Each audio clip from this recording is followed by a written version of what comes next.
og segir hans frá snjóflóðsleysi sem að hann lenti í Noregi. Og svo enda Tómas Atli fyrir kaffi með þá svona vetrarfjallaferðir á Tröllaskaga og svona áhrifaaðskoranir fyrir sveitafélagið. So Alexis, you just take it away. Yeah, I'll take it away. Getum við fullscreenað? Hann þarf að gera það sjálf. Oh yeah. Okay. Can you make your screen a little bit bigger, or like full screen on your slides? Wait a little bit. There are so many. Okay. If it's difficult, then just. No. Let me look like. Okay. It's funny because before it worked. Okay, we have double, triple, and so forth. I think now it's better, isn't it? It's the same. No, it's the same. Yeah, it's the same. It's just like the slides aren't full screen, but yeah, I mean we can all see it. Right? Yeah, it's fine. Yeah, I don't do it in full screen because then my face overlaps the text. Right. Yeah. Smart. So yeah. Okay. It's not a perfect solution, but some. I can maybe like this a little bit. Okay, we start. So good afternoon, everybody. It's you're just 1 millimeter big on my screen, so I really try my best to connect in a way with you. And also I try my best not to be too fast or something. So please interrupt me. And of course we have a short session at the end for questions, but I'm more interested if there is a urgent question, please stop me, interrupt me, and so forth. Don't hesitate to. Okay. So today's topic, I named it Human Factors in Avalanche Accidents. And so, yeah, the basic thing is human factors. And I can send you the presentation afterwards. So sometimes I skip slides and I just take this as I read it to you. And this is one possibility to describe the term human factors. That at some point in our history, the machines got better and better. And there was this accident, 79, a power plant, atomic power plant in the US. And this was a push for the scientific approach to human factors, because mainly it's like Chernobyl. It's the same thing. It was human factors. Just human factors led to this accident. As hardware and software had become increasingly more reliable, the human contribution to accidents had become even more apparent. So these are the roots of this term, human factors. But it really fits into what we talk today.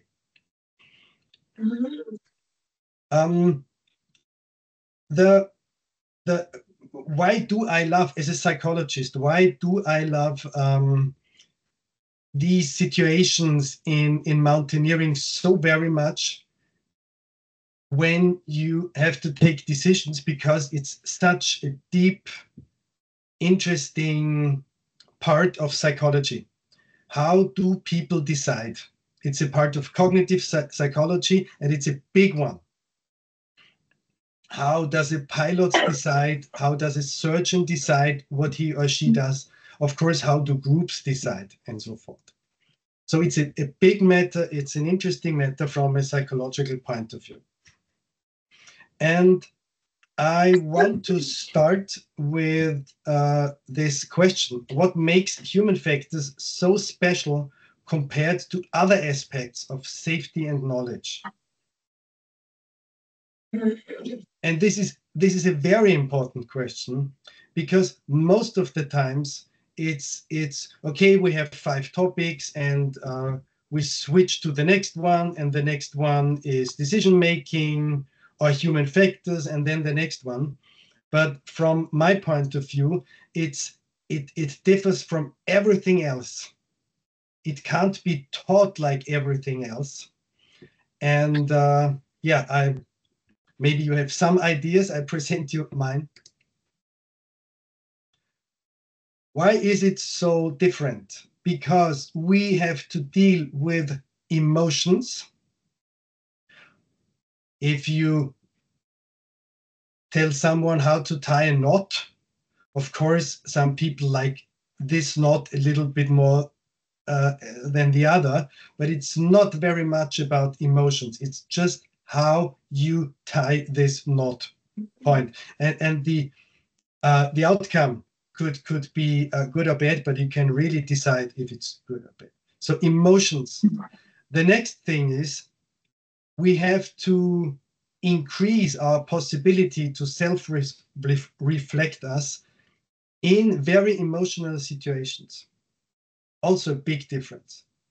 Then, of course, this is kind of a knockout argument, the unconscious. Decision-making is a big part of decision-making is primarily pre-conscious or unconscious. So one could say, what the fuck? How can we approach this when the biggest part of it is unconscious? But yeah, we can approach it. Then this big, and from my point of view, interesting part of cognitive biases. All this kind of I let someone in. All these kind of distortions. There is one famous book about this. It's Thinking Fast and Slow from Kahneman. That's a tip. And it's just packed with cognitive biases. Of course, not all are interesting in mountaineering, but some. Yeah, and how can we deal with cognitive biases? Because we are biased. It's like our cognition in some ways work. And then maybe one of the most important parts is awareness or mindfulness combined with recognition. So the kind of worst case thing is, I will tell you afterwards some human factors, and you think, oh, that's interesting. And you understand it, of course. But then maybe after an incident in avalanche terrain or mountaineering,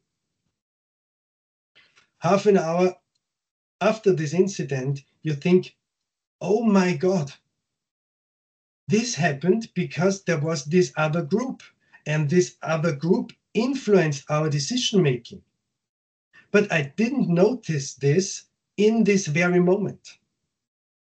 So if we want to get better in the realm of human factors, it's a big deal with awareness to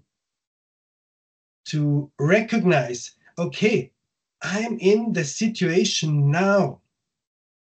I feel I have no possibility to decide something.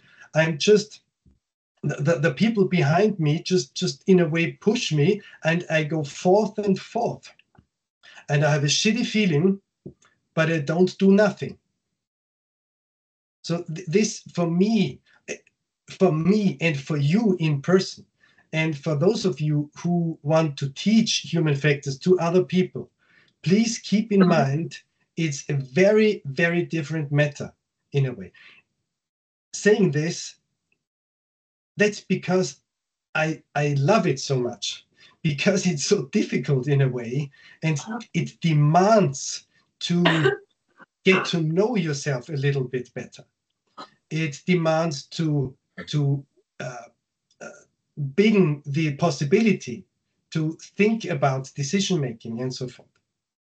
So on the one hand, it's, oh, that's a difficult matter, but on the other, it's so interesting because we are included.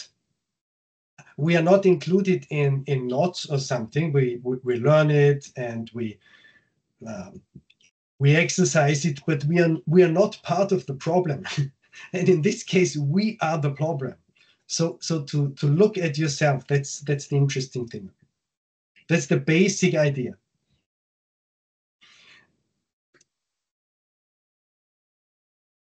And yeah, it's just a repetition. It can't be taught like other fields of knowledge and skills because we have to use other tools to induce some kind of awareness.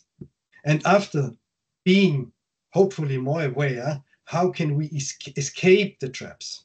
That's of course 50% of it. So when we now look at 3 of the traps, I skipped 10 others because if I just read it to you and we don't dive a little bit into it, it's just a repetition of kind of a bad lecture in human factors. Just, okay, there is this and we are through and you remember everything. No. So please excuse me, I really just choose 3 which I think are very important, very common. And the last part of our session is some escape methods. So kind of a solution to the human factors problem. This grouping is from me in general factors, then regarding the personality, my personality or the personality of the guide, the leader, and then group dynamics. Just one possibility to group it. And yeah, most of you know this article from Ian McCammon, the facets thing. I just want to mention it as one very important scientific basis to this. It's very interesting. You have to really dig through it because it's very statistical. Yeah. Now the general factors. I choose escalation of commitment. And yeah, the example I like most, I've never been on Mount Everest. I don't know, maybe some of you, but me not. But I think it's kind of the worst case example for escalation of commitment. You paid $100,000, you trained for 2 years, you're in sight of the summit, 200 meters, and then you know the weather isn't the best, and this is the supernova escalation of commitment.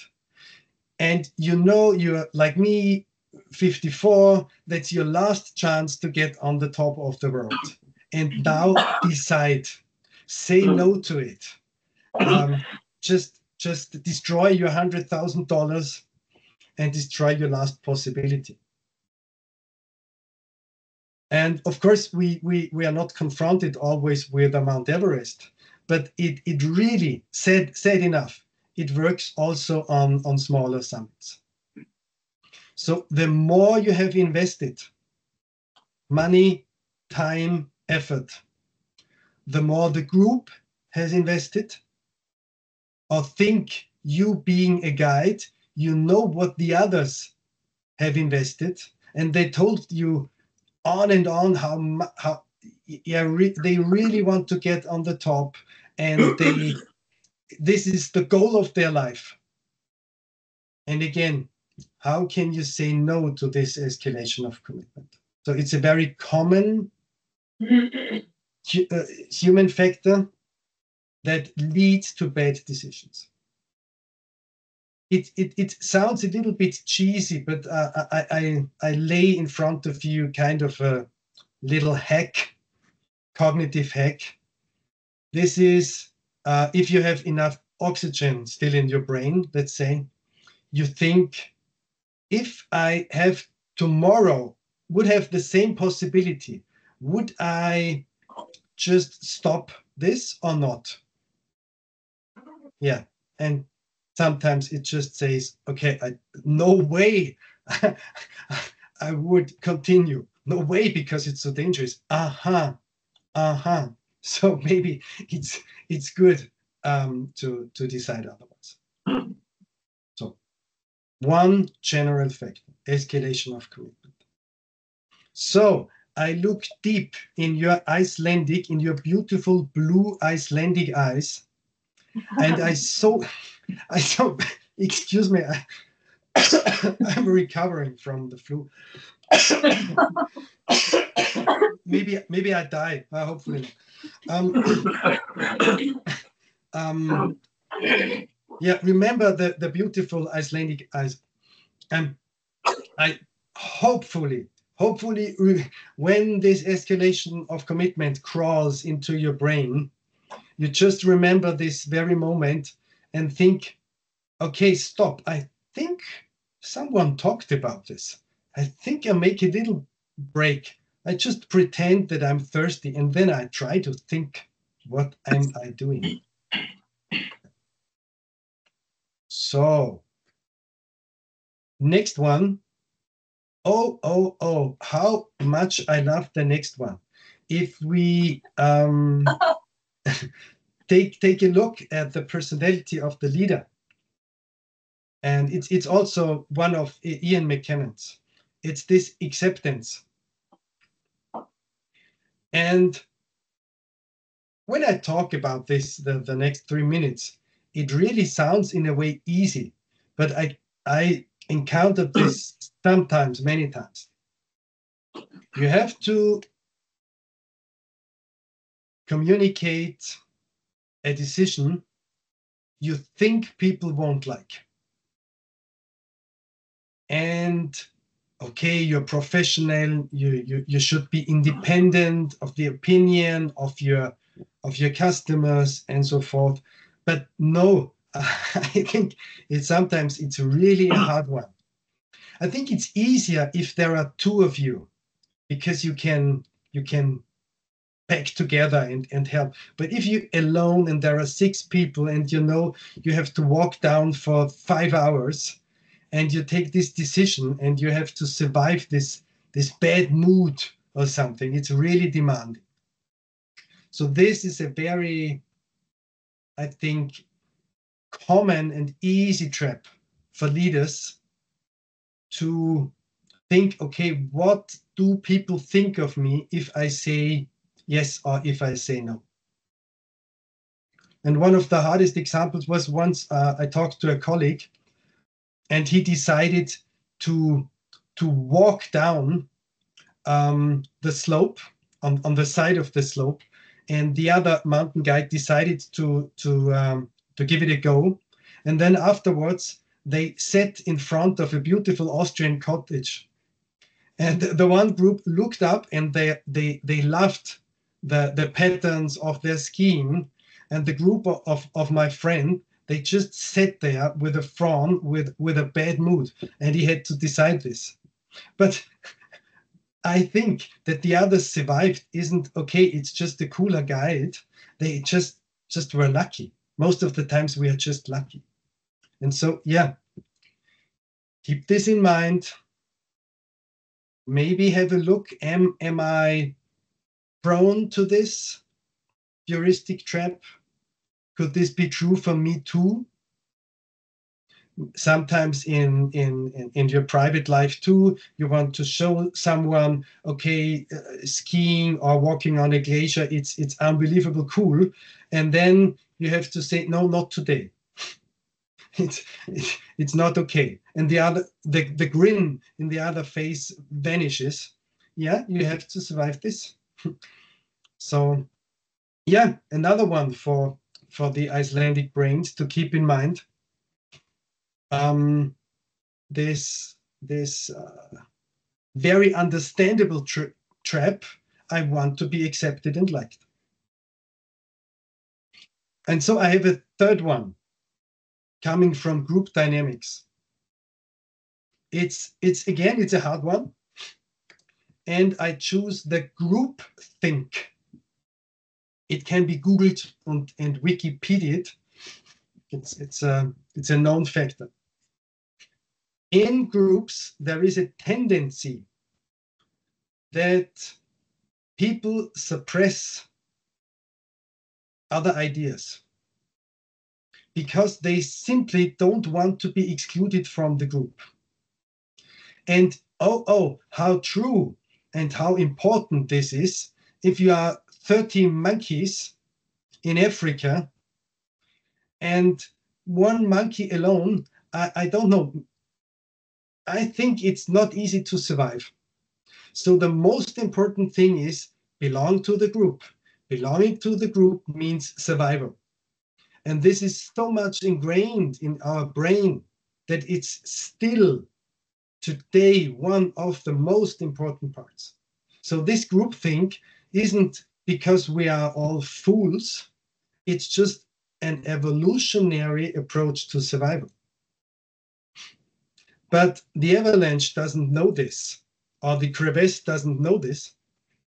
And so it's very important if you are in a leading position, or if you are part of the group, if you notice that you have the idea, okay, the whole group seems to be okay with the decision to give it a go, and you are not, then from this second on this day in your life, there will ring a bell, hopefully a big one.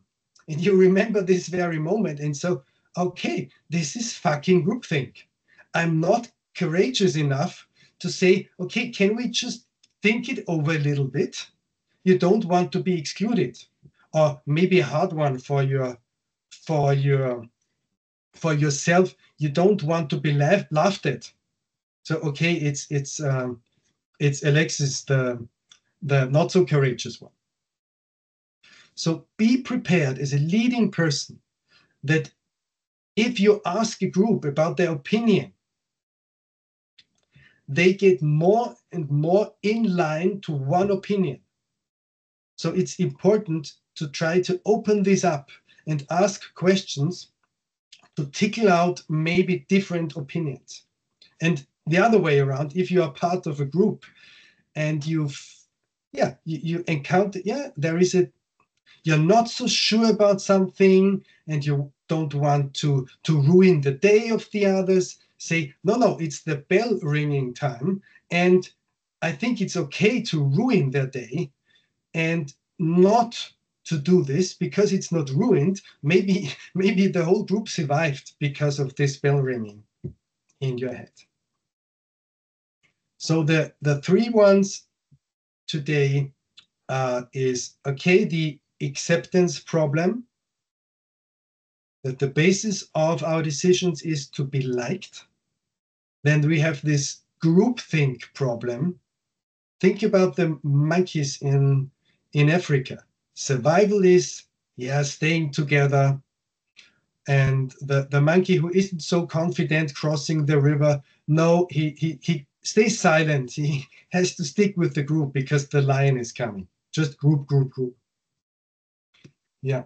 And the first one, this escalation of commitment, be prepared, it's also hard. So hopefully you're interested in the others. And maybe we meet again, or you read a book about these human factors and so on. But I think 3 that stick in your mind are better than 12 that get lost. Now comes now I want to give hope. How can we escape this? The way out of the traps. First thing, in Austria, I don't know if it's true in Iceland, But in Austria, excuse me,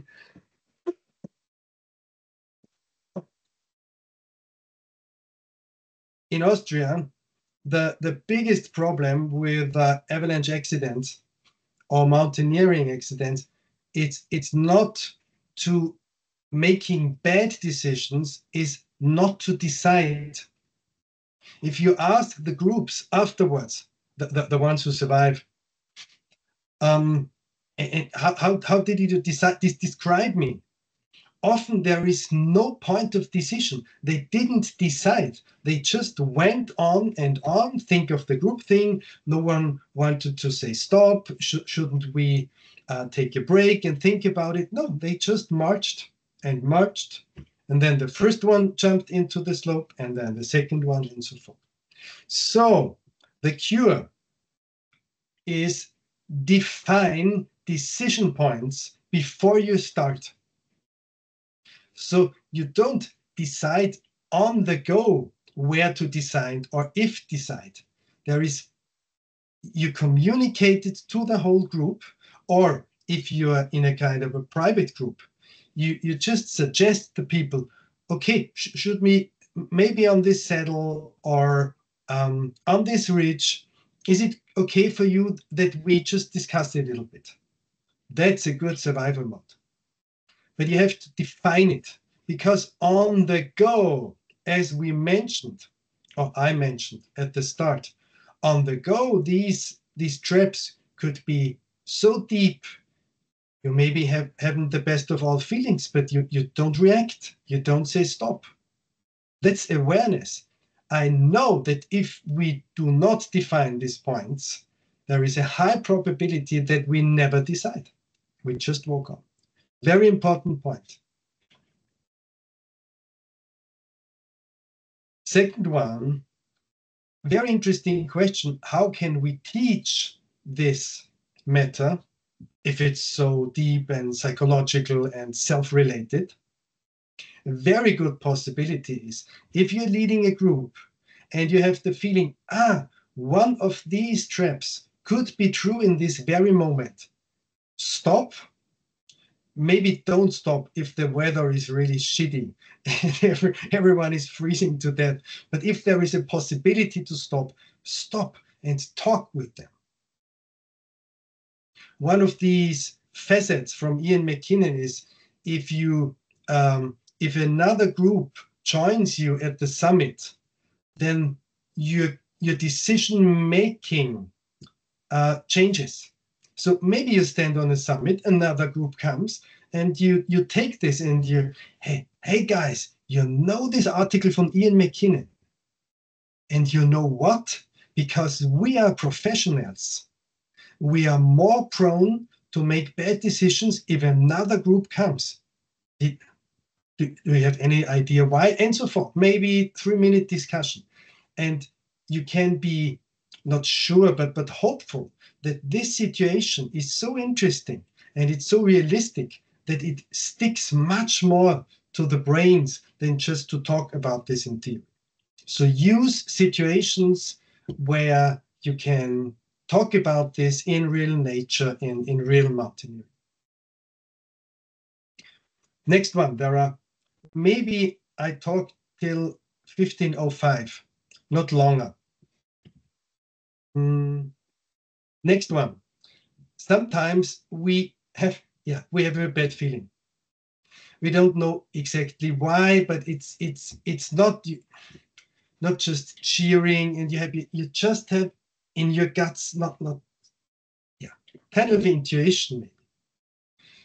So if you're aware or have the feeling that something is wrong, mostly as a leader, because you can decide for the group, is take a break.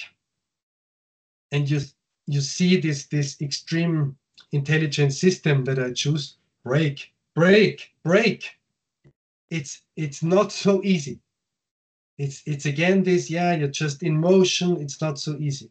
So why is this break so important? Because you have to step back a little bit.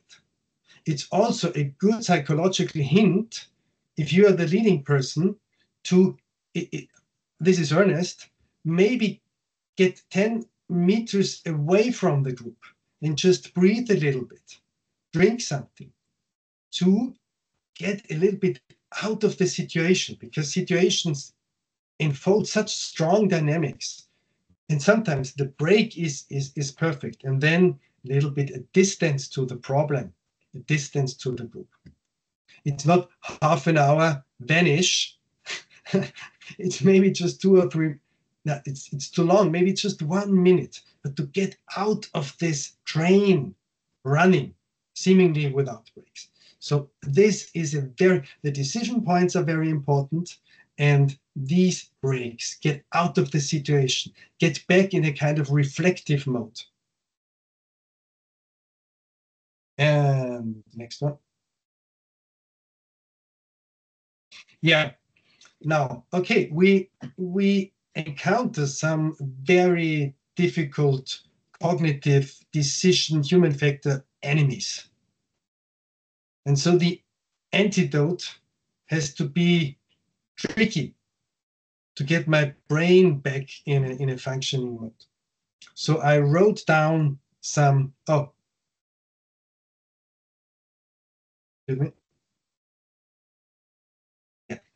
wrote down some suggestions, ways of thinking, helping your mind get out of the traps. First one, I'm not so sure how to decide. I have the feeling something's not good. Ask yourself, what would I recommend my child? What would I recommend my wife, my fiancé, my best friend? And oh my God, be prepared that sometimes it sounds different to what you had just had in mind how to decide. This is kind of a cognitive hack, because your brain is knee-deep in some bias. But funny enough, if you think about someone else, someone you care, then another part of the brain says, no, for my son, I would say, it's a little bit too dangerous. So why should I decide otherwise if I'm the victim? Maybe or just colleagues or so forth. Just kind of a hack, a mind hack. Ask yourself, what would I recommend for someone I love? Next one, again, sounds strange, but it works. I sometimes ask myself, what would a wise version of me decide? And so sometimes it says, okay, I would say it's too late. We can't finish this enterprise today. Alexis would say, yeah, it's a little bit late, but there is still some light. And I think we can make it. Yeah, 4 of the 5 are tired, but I think they're not tired enough. And then I ask the wise version, and it says, no, it's getting dark. 4 from 5 people are really tired. Yeah, what is a wise decision? And the wise Alexis says, sometimes no. And the other Alexis says yes. I don't know how it sounds, but it works. Can you hear me? Yeah? Is it too long? I think we need to start summing up, if that's okay. Yeah, I have. It's just, I know. I would skip the questions. Because the next one is a good one. Just 30 seconds, and thank you for stopping me. This is the hardest one, and in the Austrian Alpine Club, we discuss this from time to time, and then argue for it, and some people argue against it. So if I'm in the very moment to take a decision, I sometimes ask myself, if this would lead to an accident, how would I describe the arguments for my decision? And sometimes the argument sounds like, there is this beautiful lady. I want to impress her a little bit that Alexis is a cool guy.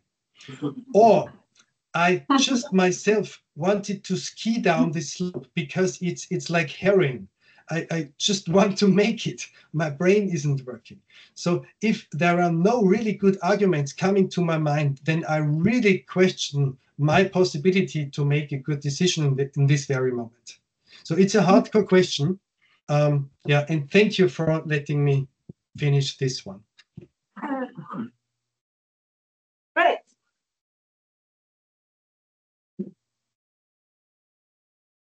Okay, do we have like 1 or 2 questions for Alexis? And thank you for the applause. Thank you very much. Now, maybe one. Yeah, Oliver? Can you hear Oliver? Can you hear me if I talk? Can you hear me? Yeah. Okay, yeah, because we come and a lot of us in here from access monitoring risk in settlements. But I think a lot of this can apply not as a leader, a mountain guide, but also just in the office, like to work in a group to make important decisions. So I think it's very helpful also for us like that. Yeah. Oh, thank you. Yeah. No, that's the group part. The decision making in groups. It's such a rich field, and it's not hundreds, but there is some. The group think is a very important one. Yeah, I'd like to hear this very much, and yeah, it's an art to create an atmosphere where you can communicate openly in groups. This is one of the most important parts, so that every opinion is okay and no opinion is suppressed. You need these discussions and so. Yeah, I get too long. Thank you. Thank you a lot. Thanks for taking the time.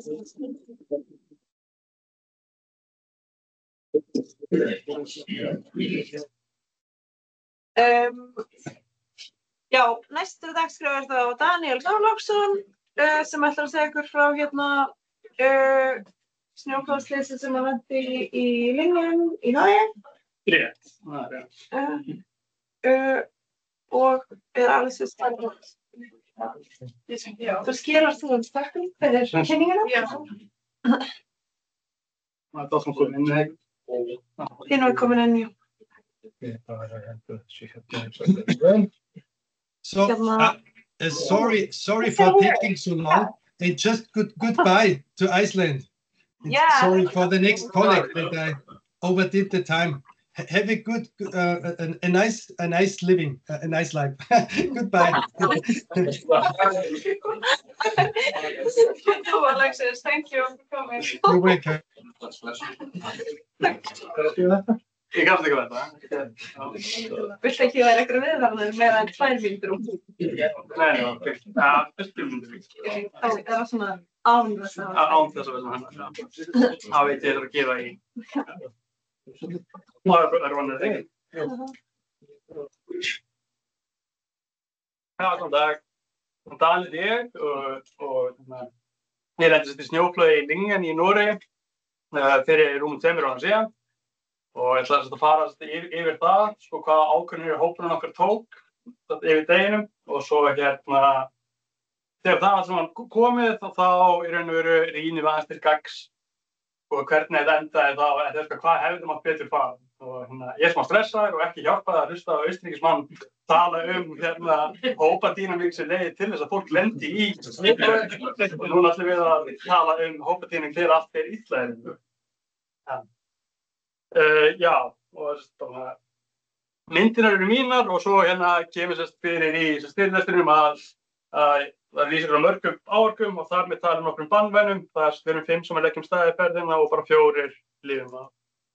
Aðeins mig, ég heiti Daniel Þorláksson og fæðist 87 mótur, þessi er 34 ára til lendi í þessu snjóflóði og ég byrjaði ungur í skátastarfi og ungur á skíða, það kennir mér. Ég er eitthvað byrjar í fjallamennsku, vetrarfjallamennsku í kringum 2008, þá að byrja í HSG, skáldaði í Garðabæ.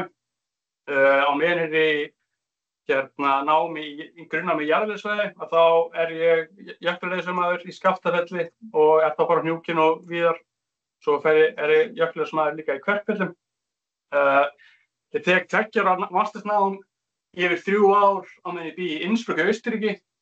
Já, ég er að byrja fjallaskíða í kringum 2012, 15 eitthvað Og svo þannig fer ég í masternámi í veðurfræði út í Innsbruck og þar í 3 ár og þá mjög duglegur að skíða á meðan ég þar í Ölpunum. Það flytt svo heim 2017 og hefur verið spáveðurfræðingur síðan þá. Og ég tók snjóflóðanámskeið level 1 í Whistler 2019 og var vaktmaður hjá snjóflóðavakt á því í 2 vetur. Og svo fannaskið snjóflóðum hana 21. Þannig ég ekki alvitur í þessu fræðum, en ég vissi meira en ekki. Og þetta jafningjaferð sem við förum í til Noregs, við erum 5 saman. Tóbi, hann útskrifaður skíðaguide, hann þá líka með mikla formulega reynslu, ég held hann hafi ekki unnið við það sem slíkt. Og hann talar norsku, hann var í doktorsnámi í Bergen.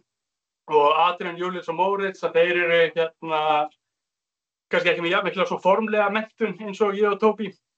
En þeir eru samt líka búin að vera virkir í vetrarfellamennsku í Ölpunum í cirka 10 ár þegar þetta kemur. Þannig við erum allir, við höfum allir rödd í hópnum og það engin eitthvað miklu reynslu meiri heldur en hinir. Við lendum þarna 27. og þá orðið kalt og við erum búin að, þetta 4. skíðadagur okkar af 7, við erum með 7 skíðadaga og 9 daga ferð samtals. Og það einu snjóflóði sem voru skráð á þessu spásvæði að þau falla þarna á bilinu 27. og 27. á meðan það hafði verið hlýtt og það var búið að vera óvenju hlýtt í Norður-Noregi á þessum tíma. En við skíðum hana talsvert og við sjáum hvernig í raun og veru snjóflóð vandamálið fer frá því að vera úr vestlægt og svo meiri yfir suðlægt þegar líður á. En við skíðum hana fyrstu 2 dagana, eitthvað yfir 1000 metra og svo leiðinda við 29. Þannig að við bara förum í stuttan túr frá í raun húsinu og svo á deginu sjálfum, 30. Þá búið að vera hvasst og éljagangur en það dregur úr vindi með deginum og við förum seint á stað. Og hér erum við komin á loksins stað og þá klukkan rúmlega 4 og þetta var bara við erum í skíðafrí og við vildum aðeins segja okkur og vorum búin að vera inni bara að spila alltaf daginn. Þannig og pælingi var eitthvað aðeins að berja í snjóinn á klappunum því að við áttum líka 3 skíðadaga eftir til viðbótar og vildum hafa svona góða tilfinningu fyrir bara hvað var í gangi hana og jafnvel að deila niðurstöðunum á RegOps sem svona deilikerfi. Deginum áður höfðu við hann upp á hryggnum sem sjáðu hann vinstra megin. Við vildum líklega fara í skál sem cirka við trjátoppinn sem við hliðin á Tóbi í grænúlpunni. En við komumst allir það niður því við sáum að í hlíðina það var bara það dimmt í éljum. Þannig að við skíðum bara niður hrygginn á vindblásnu hjarni. Þennan dag það er fast akkurat og við erum seint á ferðinni, ég bara búin að hanga heima og líklega það að skoða eitthvað af veðurspám og snjóflóðaspanni. Ég vildi fyrst fara á hinu öxlina sem væri það hér til hægri sem sést ekki á myndinni. En eftir smá umræður þá lítur snjórinn betur þarna út. Þannig að við tökum stefnuna á þessa öxl í þá suðvestur viðhorf, þannig yfir 30 gráður. Þannig að þetta var bara. Og ég segi, við vildum að vera að skoða aðstæður.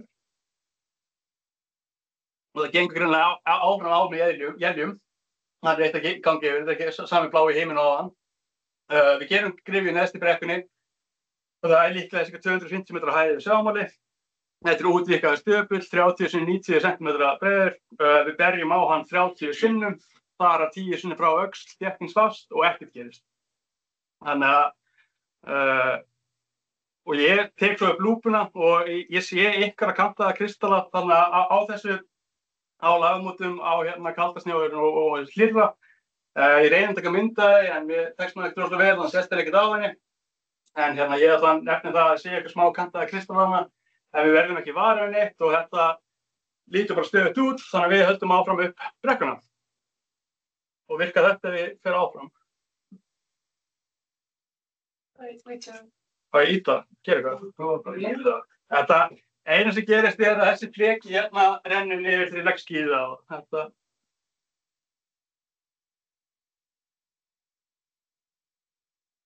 Þetta ekki það mikilvægt sko. Nei, ok.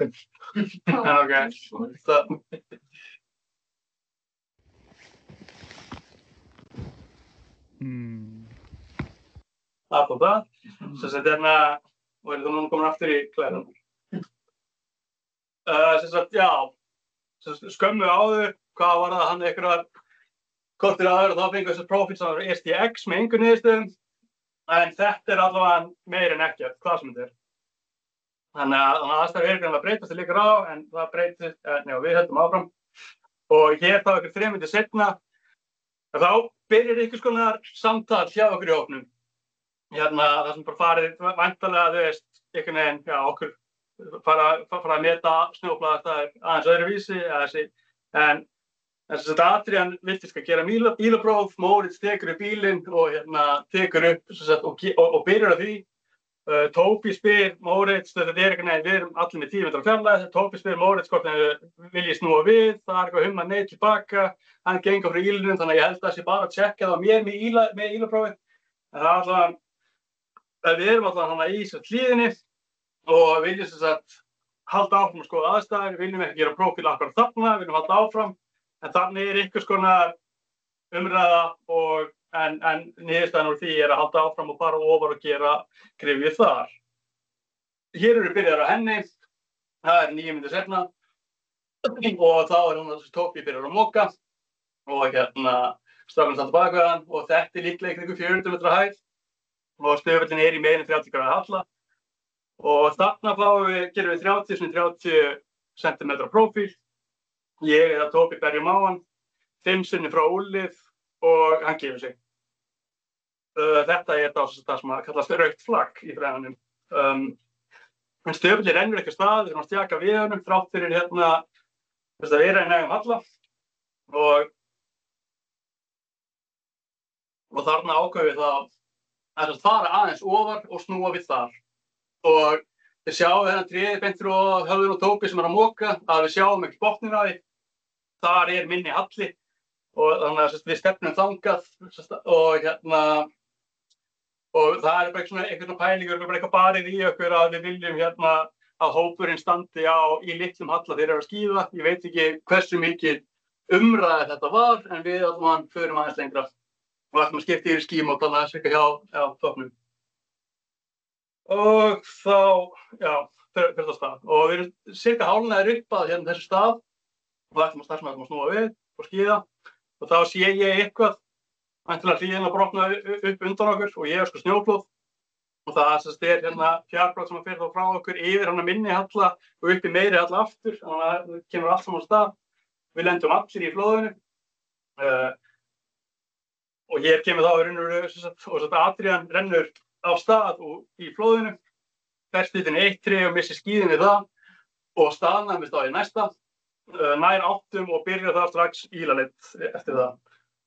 Hann kemur á Tóbi sem er fastur, klemtur á milli snæður og trés og hann er að posta blóði með eina hand fasta og hina ónotaða, en Tóbi er með meðvitund og þresti sem talaði neyðlínuna. Þannig að hann fær síman frá honum Adrian og Tóbi hringir í neyðlínu kl. 17:51, þannig að það er 20 mínútur frá síðustu mynd yfir í að koma þangað. Adrian heldur áfram og kemur næsta Júlíus og hann er kvartar yfir eimstum í fæti og hann mokar eitthvað frá toppnum á honum svo hann getur komið til bakpokann og haldið áfram sjálfur. Hendur svo áfram og þá byrjar Júlíus að öskra og sársauka. Svo kemur hann að mér og ég tala skringilega og kvartar yfir kulda. Og hann mokar líka úr höndunum á mér og efri hlutunum og heldur svo áfram.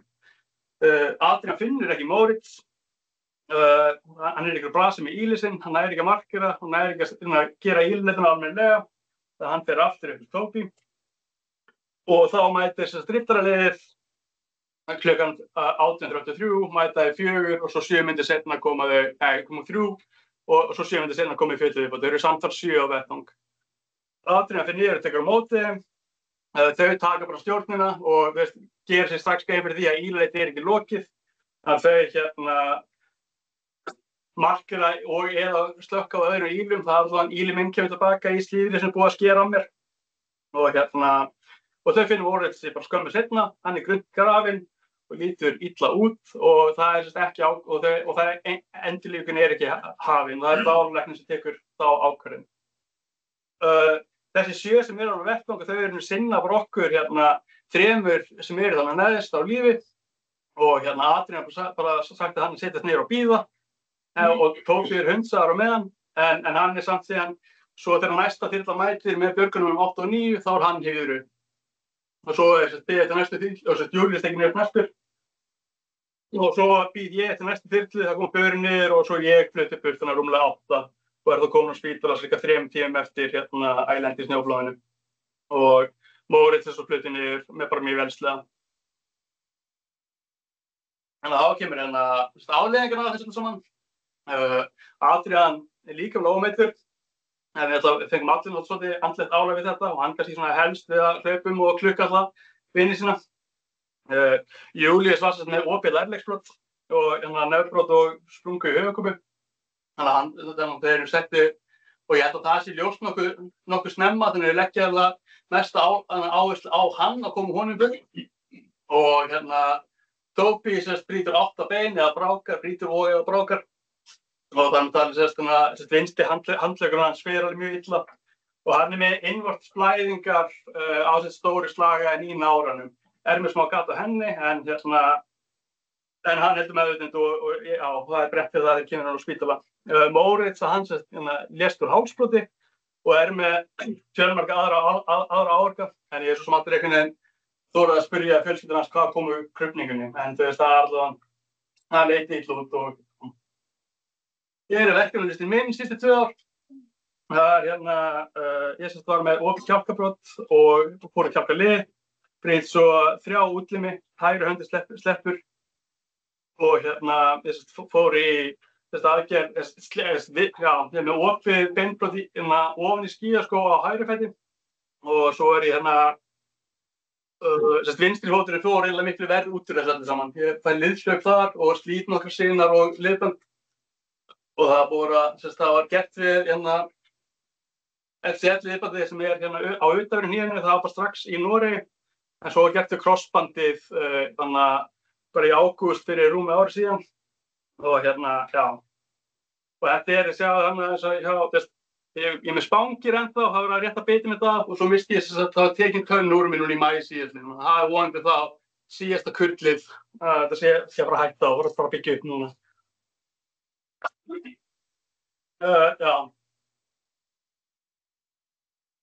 Þetta allavega myndtekin deginum eftir. Það var búið að meta við snjóátramanni. Þetta þurrt flekaflóð og þeir setja stærð 3 á þetta. En það sem kemur okkur við erum mjög hægrali í farveginum, að það alveg bara að þetta sé stærð 2.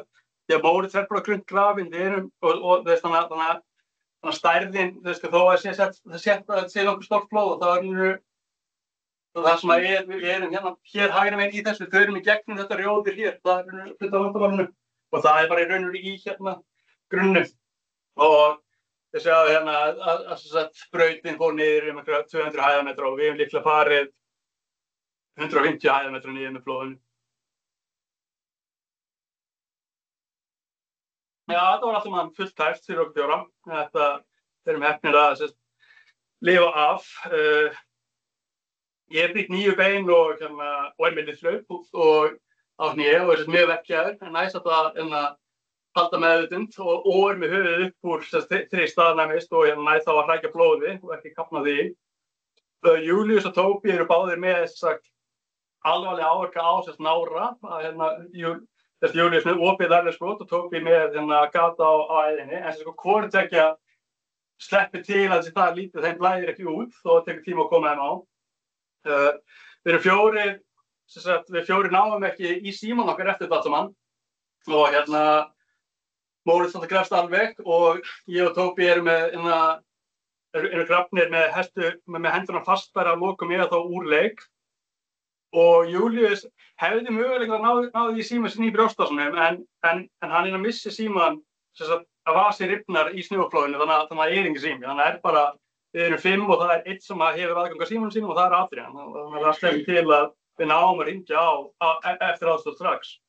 Og við erum allir kaldur og hraktir þegar við komum á spítala, þannig að það mátti ekkert vera mikið lengur að bíða. Og Adrian þarna fyrir miðju á hópnum og krefst ekki. Þetta Og við fjórum sleppum allir við smitu og heilaskaða þrátt fyrir allas áverka. Já, og hér sjá þess að við vorum að tala að fara út og skoða snjó og þarna sem sagt gryfja sem hafði verið gert deginum áður bara í kílómeters fjarlægð. Þannig að það var eitthvað til. Þannig að þetta er svo sem úr öðru viðhorfi en þetta eru örugglega upplýsingar sem við skoðum ekki áður en við lögum af stað, þannig að og því þetta fer svona illa, það er svolítið pirrandi að sárt að sjá að séu í raun til upplýsingar sem hefðu kannski mögulega breytt ykkur, en ég veit það ekki. Þetta er samt ekki það slæmt ykkur en til þess að senda mann heim, en ég svo sem í fyrirlesturinn á Ármanni áðan, þá sett hann þetta samt sem rautt flagg að ef það væri meira en brattan hitastig sem með hér niðri því þetta hér jafnvel snjór neðast niðri. En ég held að þetta ekki stoppa okkur að fara á stað, við hefðum alltaf farið áfram. Og ég sé fyrir mig að við lendum líka í þessu sama. Þess að pælingar með þetta, af hverju þetta fer allt eins og það fer.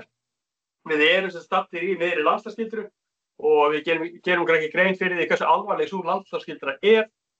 Og það er að tala þessi tré sem við berjumst alltaf utan og ég veit ekki hvort að þau veittu okkur eitthvað konar falskt öryggi að vera í einhvern skógi og líka að vera það lítil, en samt ef maður horfir á tréin og þá er það alveg það þykk að það blasir við að maður vill ekki vera að berjast utan í þau.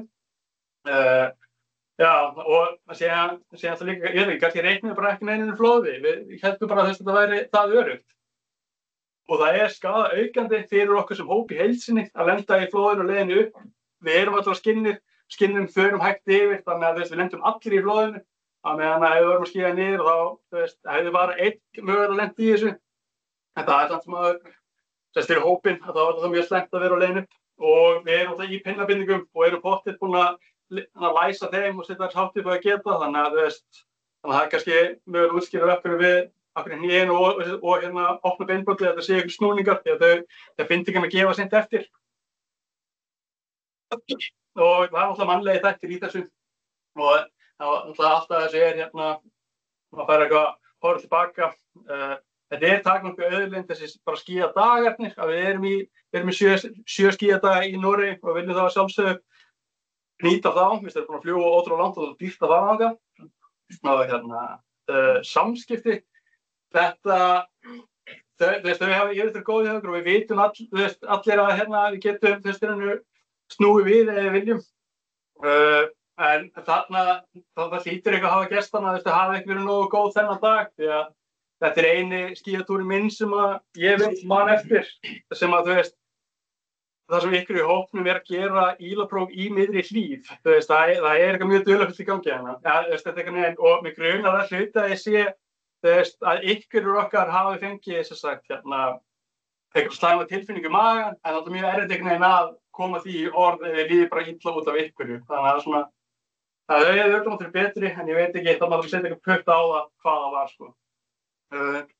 Kannski var ekki smá að þessum hinnum dýrlega leiðtoga, þá okkur bara á honum í heild, eða þá að mér og Tóbi, að þau eru bara setti sig bara í svona farþegasæti, treysti þá mér, eða þá bara treysti bara Tóbi bara að sjá að meta snjóflæðina. En það var eitthvað svona stuttur túr, já. Og svo er það svona mikroleiðavall, eftir að ég fá minna prófíl með þessu 5 höggum. Þá förum við úr meiri bratta í minni bratta, ég múið tekna það eitthvað smá. Og þetta er þá kúpt landslag eða konvex, sem að þú vilt eftir að setja eitthvað auki álag á þetta, því að þá rennur eitthvað af stað. Og við sáum að það var ég þegar við gerum neðri prófílinn, þannig að ég er fargaukning á hlíðinni á þessum degi, þannig að stjórnin er ekki alveg búin að bindast og ég er svona rólega að jafna sig. En þetta er eftir á. Lærdómurinn af þessari ferð, það er bara engin afsláttur þó að þetta bara færi eitthvað stuttaferð. Þó er bara að fara eitthvað 200 metra að ganga frá sumarbústaðnum eða sem við vorum að gista. Og það er og maður þarf að skoða öll eitthvað sem maður hefur. Maður þarf að þekkja sinn búnað, þetta eru eitthvað gamla tuggur úr fjallamennsku sem hafa lengi verið talað Adrian átti sér eitthvað no-name íli sem hann treysti ekki almennilega. Hann fékk því petsíli lánaða frá kærustunni sinni og og hann hafði aldrei æft með þessum íli í einhverju svona fjölgrafna scenario eða sviðsmynd. Þannig að markeringafunksjónin virkaði ekki í fítusinni. Og sem að ekkert rosalega erfitt að vinna með ef þú veist að það er vandamálið. En þeir eru búin að klukka 3 félagina sem eru allir alveg slasaðir. Það verður ekki að fara að læra neitt og hugsa það sjálfstætt og koma stæði hvernig sem búnaði virkar ekki. Og endurnýja gamla búnað. Hókinn hans Tóbi, hann var eldri en 10 ára og með eitthvað svona smá gati á. Og hann rifnar í flóðinu og hann tapar hann á stölli sem búnaði. Og mitti svo Mórits og hún var ónýtt þannig að hann missti pokann af sér í flóðinu. Þannig að þessi tveir hefðu ekki verið hægir í félagabjörgun því ég var ekki með búnað, en þeir voru heldur ekki hægir í félagabjörgun því ég voru það slasaðir eða látnir. Þannig að kannski það breytir einhver hér og sömulegis með ílina statir hans og það að endingu breytir einhver. Skilja þetta ferðaáætlun, þetta það er bara mjög tæft að við komumst allir í símann okkar. Þannig að það hefði verið það hefði tekið miklu lengri tíma að átta sig á því hvar við hefðum verið ef enginn hefði náð að hringja á neðalínuna. Það er blessunlega ná við því. Það er svona þó óbyrðis stór og þá þarf samt einhver utan hópsins að vita hvað er að gerast hjá okkur. Svo sýtti svona spurningamerki við þetta íli í stýri. Það er alltaf sími í snjóplændu vatns sem tapast í flóðinu. En þetta er svona, það er alltaf einhver afgangsáhætta í þessu. Þú vilt hafa íli sem virkar og vilt hafa síma sem virkar og það getur brotnað bara við þessa krafta sem að fara henni í gegn. Þannig að þetta er svona, þannig að þetta er, en þá ef maður setja í slíðri þá reyndur við eins mikið mögulega gasta haldunum öryggum og á þér. Og snjóflóð bak okkar, ég held að þessi er málið, ég held að fæði það mikið högg sett frá hann á kjálkana, ég brotna. En það er belgur bak við höfuðið þannig að ég var aldrei með eymsli í hálsum neitt svoleiðis, þannig að ég held að þeir hafi hjálpað mér, en ég veit ekki, og líka það skiptir miklu máli fyrir mig að enda með höfuðið upp úr bara þess að geta verið að hrækja blóði og sama hinna. En ég og Tóbi báðið með snjóflóðpoka og slösum spáðir, en Adrian ekki með poka þannig að slast ekki, en ég held að það sé bara svona, bara betra að lenda ekki í snjóflóði, það er aðmálið. Lokapælingar, þetta var leiðið yfir sig lengi. Þá er það þessi ákvörðun að leggja stað frá gististaðnum og fara í þessa hlíð sem er meira en 30 gráður, sem er meira en 30, að fara í snjóflóðahlíðina sem er með þessu viðverðarveika lagi og skafsnið þar ofan á og það er í raun og veru, að þá erum við búin að setja okkur í einhverja aðstæður sem við teljum að við ráðum við. En aðstæður voru bara það trikkið þannig dag að við réðum ekki við þær og restin, eftir að ákoma þar að þangað, restin eru bara einhverja ávöxtur af það þeirri frá því eitraða tré, en það er mjög erfitt að átta sig á því hvenær ertu ómegnuður að sjá aðstæður sjálfur. Ég kann ekki svara því. Og við fáum eitt rauðlag, þannig að við erum alltaf að taka inn upplýsingar og erum að reyna að endum þetta. En við fáum það ekki á góðum stað, við erum í hlíðinni sem ætlum að skíða niður, þetta er ekki úthugsaður prófílstaður. Og hvað gerir maður þegar maður færir eitt flagg? Hversu hratt snýrðum við við? Við sem sagt og ég veit ekki hversu mikil umræða var það, að snúa við akkord þarna eða eftir 40 metra hvernig það var. En það er alltaf það sem við gerum, En það er svona, en það hefði verið betra að snúa strax við þessu núna. En ég veit ekki, kannski hefði það samt sem að verið þess bara við það að standa í hlíðinu og setja auka þyngd á hana og skíða niður og það alltaf hefði heilmikil áhrif á hlíðina. Kannski hefur sett hann stað þá, maður veit það ekki. Þannig var það. Einhverjar spurningar, pælingar.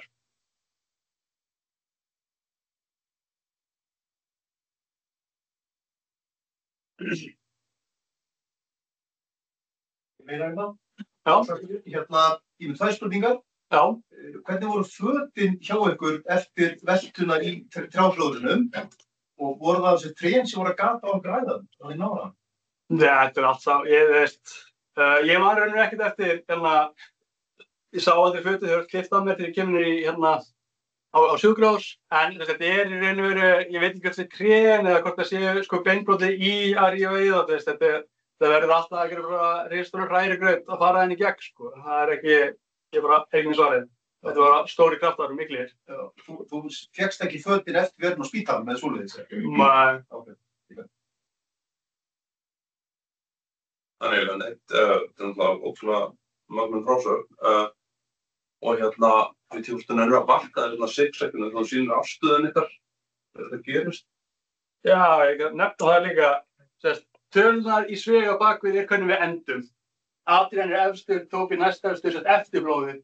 Moritz fyrir miðju, Júlíus fjórnæstur og ég neðstur. Og þetta svona, við vitum ekki hver var hvar, hvort ég eða Moritz hefur aftastur, en einhvern veginn.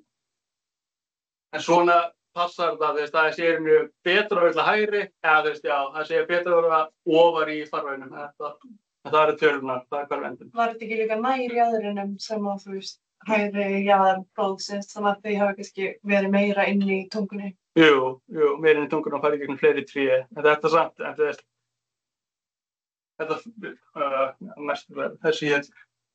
þessi förum allir einhvern veginn, við erum staðar hér þar sem halsinn fer yfir og við förum hér í gegn, þannig að þetta er bara algjörlega tilvíðan að geta bara hvaða tré. Það engin ykkar nálægt jaðri í rauninni. Já, Adrian væri líklega næst jaðrinum, því að hann lengst til hægri og þá hann einhvers staðar, hann sé einhvers staðar nálægt þessari hér kafla í raun og veru. Þannig að hann nær jaðrinum, já. En hvort hann endaði í þessum jaðri þarna eða það stoppaði 300 fyrir neðan, ég bara veit það ekki. Það er rosalega flott erindi. Hvar endiði niður þessa lið? Við dreifumst alveg yfir 100 metra. Ykkur í þessu myndir af vettvaki sýndu, það held ég tekið hér upp og hér cirka var neðri prófítinu okkar réttar að vera brattara og ég ekki það rétt þar fyrir ofan. Það nú alltaf bara 20 metri í það að ég fari niður næstu brettu ofan í gilið, þannig að þetta er hér. Sem að segja því að Þannig hörkun á flekan. Eða lagskiptinguna. Voruð þið með það funduði skráningun á því? ekki okkar, nei. Nei. En frá björgunarmönnum eða hvað? Nei, þessi hérna prófið frá deginum aður. Já, en ykkar athugun eða sem athugunin á akkurat þessum flekkar sem var Já. Þú ert ekki með lagskiptingu og Nei, ég er ekki með hörkuna á það? Nei, það glataðist. Það fannst aldrei. En hindi við búið þannig að það var fyrir flóð saman dag, annan. Já, þetta gekk frá maður hengju eða fór eitthvað slöpp ég veit á. Þess þyrlunar voru í loftinu þegar koma til okkar. Já, þannig að það voru ekkert endilega svipaðar kringumstæður. Nei, það var í miklu meiri bratt og það var ykkur í rennu. En það má vera að það hefur verið þannig sem sama vandamál, en það var í hærra og í meiri bratta. Það var líklega í 13-14 metra hæð. Já. Siggi verður með spurningan aftast. Já, ég verð spurning. 5 sekúnd áður en flóðið fer af stað. Manstu eftir, heyrðu þið, sáu þið, gátu þið eitthvað? Ég hef þann öskar snjóflóð áður en að snjóflóð farið af stað. Heyrðu þið að sástu? Ég veit það ekki, man það ekki. Ég með enn spurningu. Þú segir að þessi hafi verið svona jafningjahópur, svolítið mikla reynslu. Og heldur að það hafi skipt einhverju máli þegar þið voruð að fara upp eða taka ákvarðanir. Að það hafi verið jafningjahópur og við þó nokkuð mikla menntun og reynslu. Já, ég held þess að, í fyrsta lagi þá held ég að þá lítið það stórt á okkur að við höldum að við náum að við treystum okkur að snúa við áður en þessi komið í óefni. Og síðan líka ef það væri bara einn eða tveir sem að bara hann, ég að taka ákvörðun í staðinn fyrir að sé einhvers konar búið að finnast úti og allir séu smá áfyrgir. Þá, ég held að það skipt meira máli, ef þú ert að gæta eitthvað svoleiðis, þú veist að ábyrgðin ykkur öll sem á þér, þá ertu miklu ragar ef þú taka áhættu. Þannig að meðan ef þú ert í einhverjum hóp þar sem að þú treystir öðrum til að koma með eitthvað input líka inn í samtalið, þá einhvern veginn léttara að bara treysta þetta reddist, skilur við. Þannig ég held að algjörlega það hefur skipt máli. Og líklega þá frekar ég þá átt að það hafi gert hópinn og meðvitað áhættu sæknari. Ég meina stutti og fyrir ekki. Virkjaðist pókin eða virkjuðu þið póka? Já. Þið virkjuðu það? Við sprengtum á, já. Sprengja bara þannig þegar þú vaskar snjóflóð. Gerir það fyrir því, já. Já. Það er mjög fróðlegt erindi.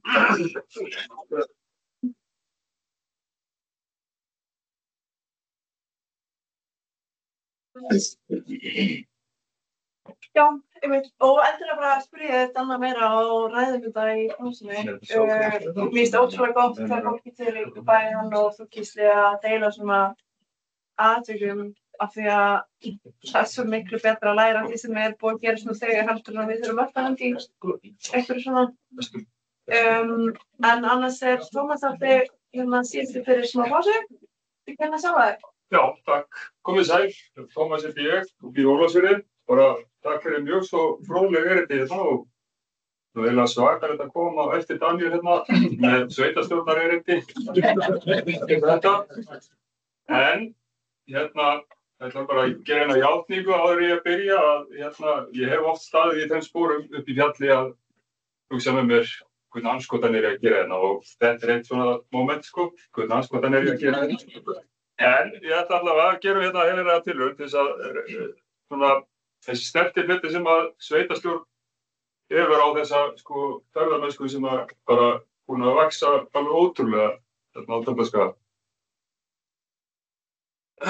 Fyrst svona einhver smá kynning hérna á kallinum sem hérna stendur. Ég sem sagt steinsmiður að mennt og af hverju dreg ég þetta fram? Það er vegna þess að svona eina af mínum tilraunum til þess að vera með brandara í gegnum tíðina, það var það þegar ég hef verið að gæta. Það hef ég stundum sagt, en það er tilboð á legsteinum ef eitthvað gerist. En þetta er hérna fjölmörgum lélugum brandarum sem er svona tilraunum sem ég hef gert í gegnum tíðina. En ég hérna sem sagt eftir snjóflóð á Bakka, þetta eru svona nokkra vörður, svona minni ævi sem hafa leitt mig á þennan stað sem ég er í dag. Sem sagt eftir snjóflóð á Bakka sem það var hérna mannslott 2004, þá byrjaði ég að þjálfa leitarhund. Og ég var formaður í björgunarsveitinni í mjög mörg ár, eiginlega allt of mörg. Var héraðslögreglumaður í 16 ár. Og síðan þetta, ég ákvað að draga þetta fram, af því að þetta nú svona, voru hérna samráðsfundi á Veðurstofunni og voru svona einhverjar meiningar af það hvað við ætlum að kalla okkur þeir sem erum að rýna í snjóinn. Það er snjórýnir, athugandi eða könnur, þeir meira á það hvað er veljið. En ég hef setið í bæjarstjórn síðan 2018. Og hérna svona þegar við farið að ræða við Ólafsfirðinga mig þá ætti ég bara að taka fram að ég er aðfluttur og það svona segir svolítið svona mikið það að ég hef verið ekki stundum á þarna í þessu samfélagi en ég fékk síðan hérna gervigreindina til þess að draga saman hérna svona blinda og þetta er ég svona eins og gervigreindi sjálf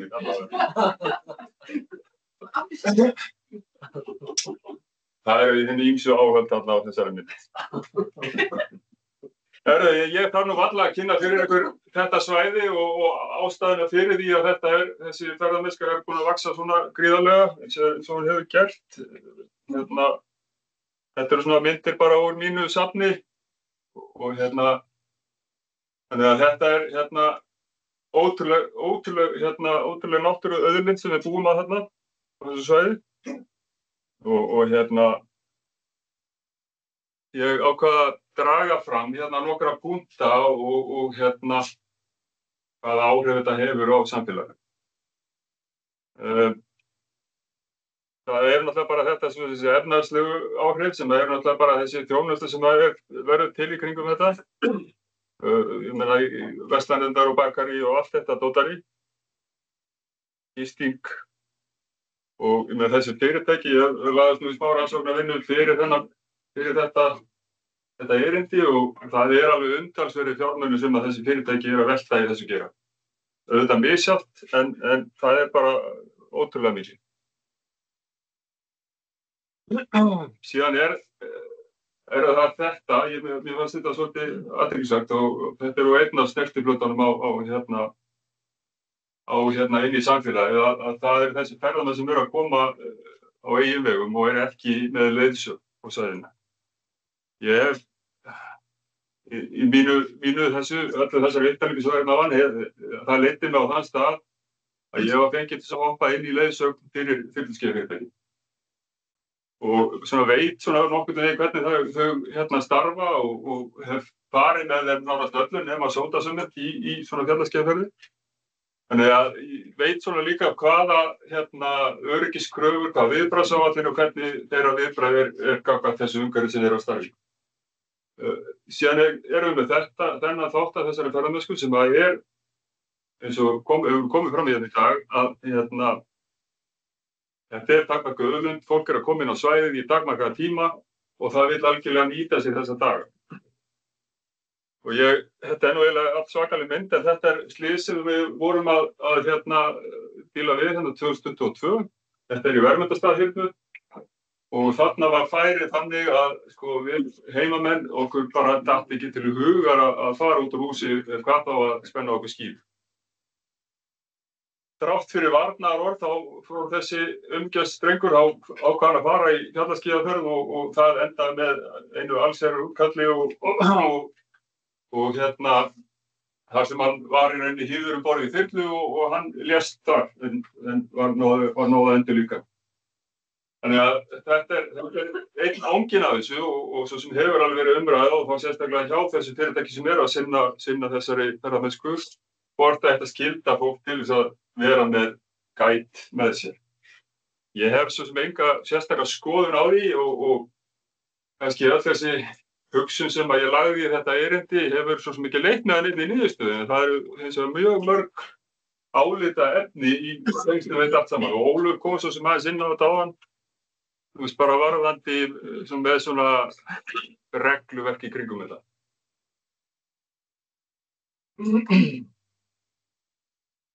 Þetta náttúrulega eins og við vitið, þá þetta lítil samfélag þarna út með og svo sem ekkert óendanlega uppspretta að viðbragðsaðilum til þess að sinna ef slysin verða.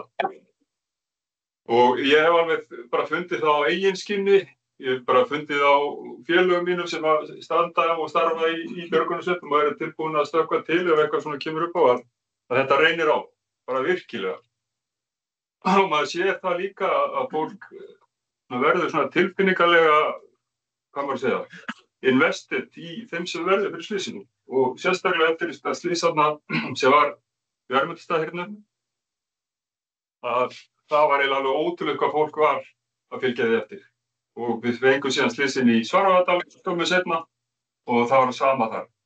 Ég veit ekki hvort þetta eitthvað einstakt með svo lítið samfélag, ég bara þekki það ekki en þetta var allavega svona punktur í þessu sem að sem mjög athyglisverður og bara það svona áfallaþol og annað slíkt sem að svona faktor í þessu sem við þurfum að taka með í reikningi.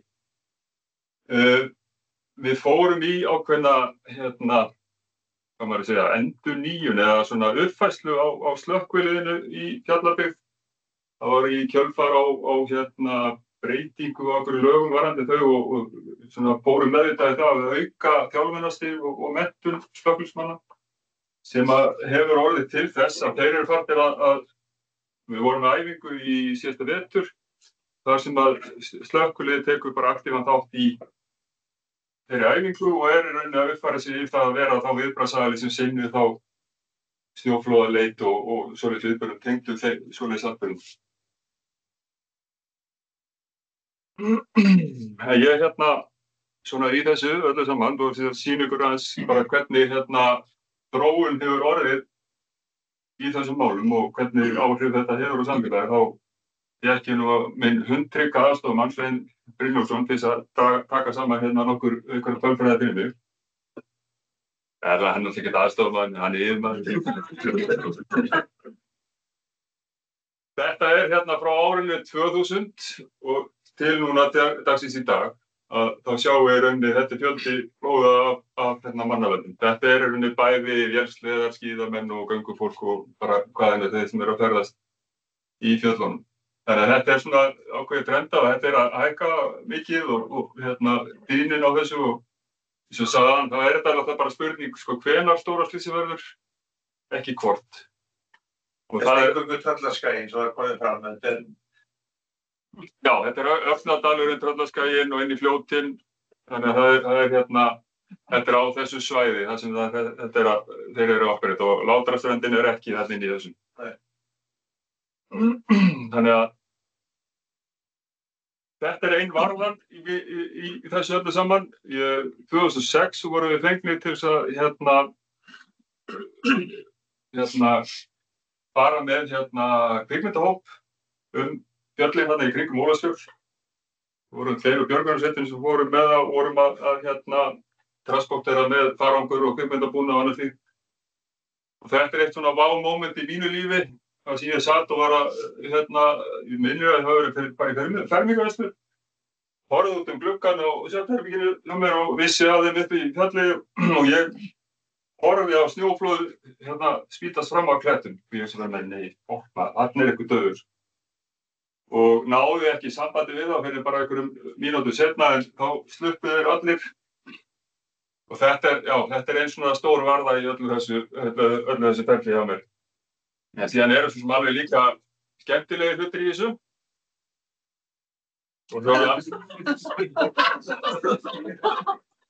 Og svona kannski punkturinn með þessu einmitt sá að sko, þó að ég trúi Ólafsfirðingum og sérstaklega Dalvíkingum til ýmislegs, þá þetta ferðamenn sem eru að koma inn á svæðið. Þetta var á þeirri tíð það voru tróðaraferðir upp á Múlakollu og þar voru einhverjum, og ég vonandi enginn í þessum hópi, sem voru þar á kistu við nótt og höfðu með sér einhverja rúmdýnur, voru einhverjum húsbíl þetta ég hafi verið. Síðan fóru þeir að leika sér daginn eftir og með þessum afleiðingum. Það var sem betur fyrir engin slys þarna á fólki. Þetta, ég heyrði nú í Hermanni Karlssyni hjá Umbunni sem vinnur í hálfri stöðu fyrir almannavarnadeildina. Þetta viðbragðsáætlunin sem stefnið fer í eða lögreglan fer í þegar ef eitthvað stórslys gerist í óbyggðum. Hann sagði nú einhver tímapunkt í samtalinu sem ég svo sem alveg vissi að þetta reddast. Það svolítið svona attitúti hjá okkur. Við reddum þessu og það svo sem það sama og gerist bara í björgunarsveitunum hann út frá að við reddum yfir öllu sko. En það í smíðum viðbragðsáætlun sem á að taka bara sérstaklega á þessum hópslysum í óbyggðum. En þetta í dag þetta viðbragðsáætlunin sem virkjuð kæmi til þessa slys. Nú, Bergmundur, ég ætla að stefna á fyrsta rauða spjaldi á mínum ferli nú í dag. Sveitarstjórnin hefur fjallað þetta mál, það var fyrst 2012 og þar var sveitarstjórnin að vesenast með þetta mál. Ég kom nú að þessu máli, þeir eru allir nú að samþykkja þetta að Jökull fengi einkaleyfi, ég ætla að vona að hann sé ekki að horfa á þetta einhvers staðar. En ég held að með svona minni aðkomu hafi það orðið til þess að einhvern var hafnað. Og rökin fyrir því voru bara þessi samkeppnissjónarmið. Fannst þetta á þeim tíma vera rosalega vitlaust að við værum að bara veita einum aðila til þess að leyfi til þess að starfa á svæðinu. Það væri það svona í mínum huga á þeim punkti var þetta þannig svipað var við myndum leyfa bara eitt bifreiðarverkstæði eða eina búð á svæðinu. Það kannski má alveg velta þessu fyrir sig í dag. Af hverju var þetta rétt? Ég svona ennþá þar að halda að þetta hafi verið rétt. Greinin hefur svolítið vaxið og dafnað og svona án þessa regluverks sem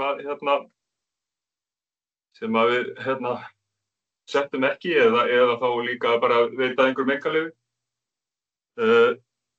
Þetta var til þess að Viking Heliski kemur inn á svæðið, þeir óskuðu eftir þessu sama en í einni bókunni þá segir bæjarráðið taka fram að komi til samstarfs við fyrirtæki í ferðaþjónustu innan fjallabyggðar um uppbyggingu og aukna þjónustu að þá sé bæjarráð tilbúið til þess að endurskoða málið. Við höfum ekkert gert það sko. En þetta hefur svo sem bara verið algjöru bastarður innan okkar, við höfum ekkert mikið að skipta okkur af þessu. En það eru þessar áleitnu spurningar sem eru, og sérstaklega ef það eru snjóléttir vetur, lítið úrkomu, að þá eru þetta ekki margar brekkur sem að jafnvel upp undir 10 þyrlur geta verið operata. Þannig að það eru alls konar álitaefni, árekstrar milli fyrirtækjanna og jafnvel bara svona illindi. Og ég hef hins vegar alveg, því ég þekki nú þessa sem eru að eiga þessi fyrirtæki, ég þekki þá og hef alveg sagt við þá, strákar, komið ykkur saman eitthvað verklag, þannig að þið fáið ekki einhverja löggjöf eða einhverja reglur ofan í ykkur sem verða miklu harðari heldur en það sem þið getuð gert. Ég held ég sé nú voðalega tæpur á tíma, en ég ætla svona bara rétt að skauta í gegnum þetta. Og þú veist, það er líka þessi punktur hérna sem er áhugaverður. Það er náttúrulega líka þetta með heimamenn. Við viljum helst ekki að við séum eitthvað takmarka aðgengi þeirra að fjöllunum sem er náttúrulega einn af okkar auðlindum og einn af svona kostum þess að búa þessu svæði. Og það er náttúrulega líka þetta sem snýr að upplýsingagjöfinni. Síðan komst ég að einhverju niðurstöðu eða ekki, ég veit ekki. En það er náttúrulega klárlega þannig að það eru okkar hagsmunir sveitarfélagsins alveg eins og ferðaþjónustu fyrirtækin að standa vel að þessum málum og að fólk fái góða upplifun af því að koma inn á Sauðárkrók. Svona bara praktískir hlutir í skipulagi, þetta er bara tengt byggð og skíðasvæðum og það er alveg spurning þá með þessa aðgangsstýringu inn á svæðin, eigum við að takmarka aðgengi þyrldanna að einhverjum ákveðnum svæðum, gera það bara fyrir fjarðaskíðafólkið og þannig að það eru alls konar álitamál í þessu. En við setjum þessum fyrirtækjum og höfum ekki sett inn neina reglur eða neitt varðandi þeirra starfsemi, bara svona þessi almennu starfsleyfi sem að fólk þarf að hafa eða fyrirtæki. En við kannski stóra niðurstaðan er það, við þurfum að leggjast í einhverju stefnumótun í þessu varðandi þennan málaflokk. Þetta er mikið hagsmunamál fyrir okkur, þetta er ekki ótakmörkuð auðlind, þannig að ég held að það liggi fyrir okkur að þurfa að svara einhverju spurningum varðandi þetta og sérstaklega núna í ljósi þess að nú er eitt fyrirtæki sjálfsagt að fara út af svæðinu inn á Látrastöndina, þá opnar það aftur á möguleika fyrir aðra til þess að annaðhvort að stækka eða nýja aðila koma inn. Þannig að spurningar.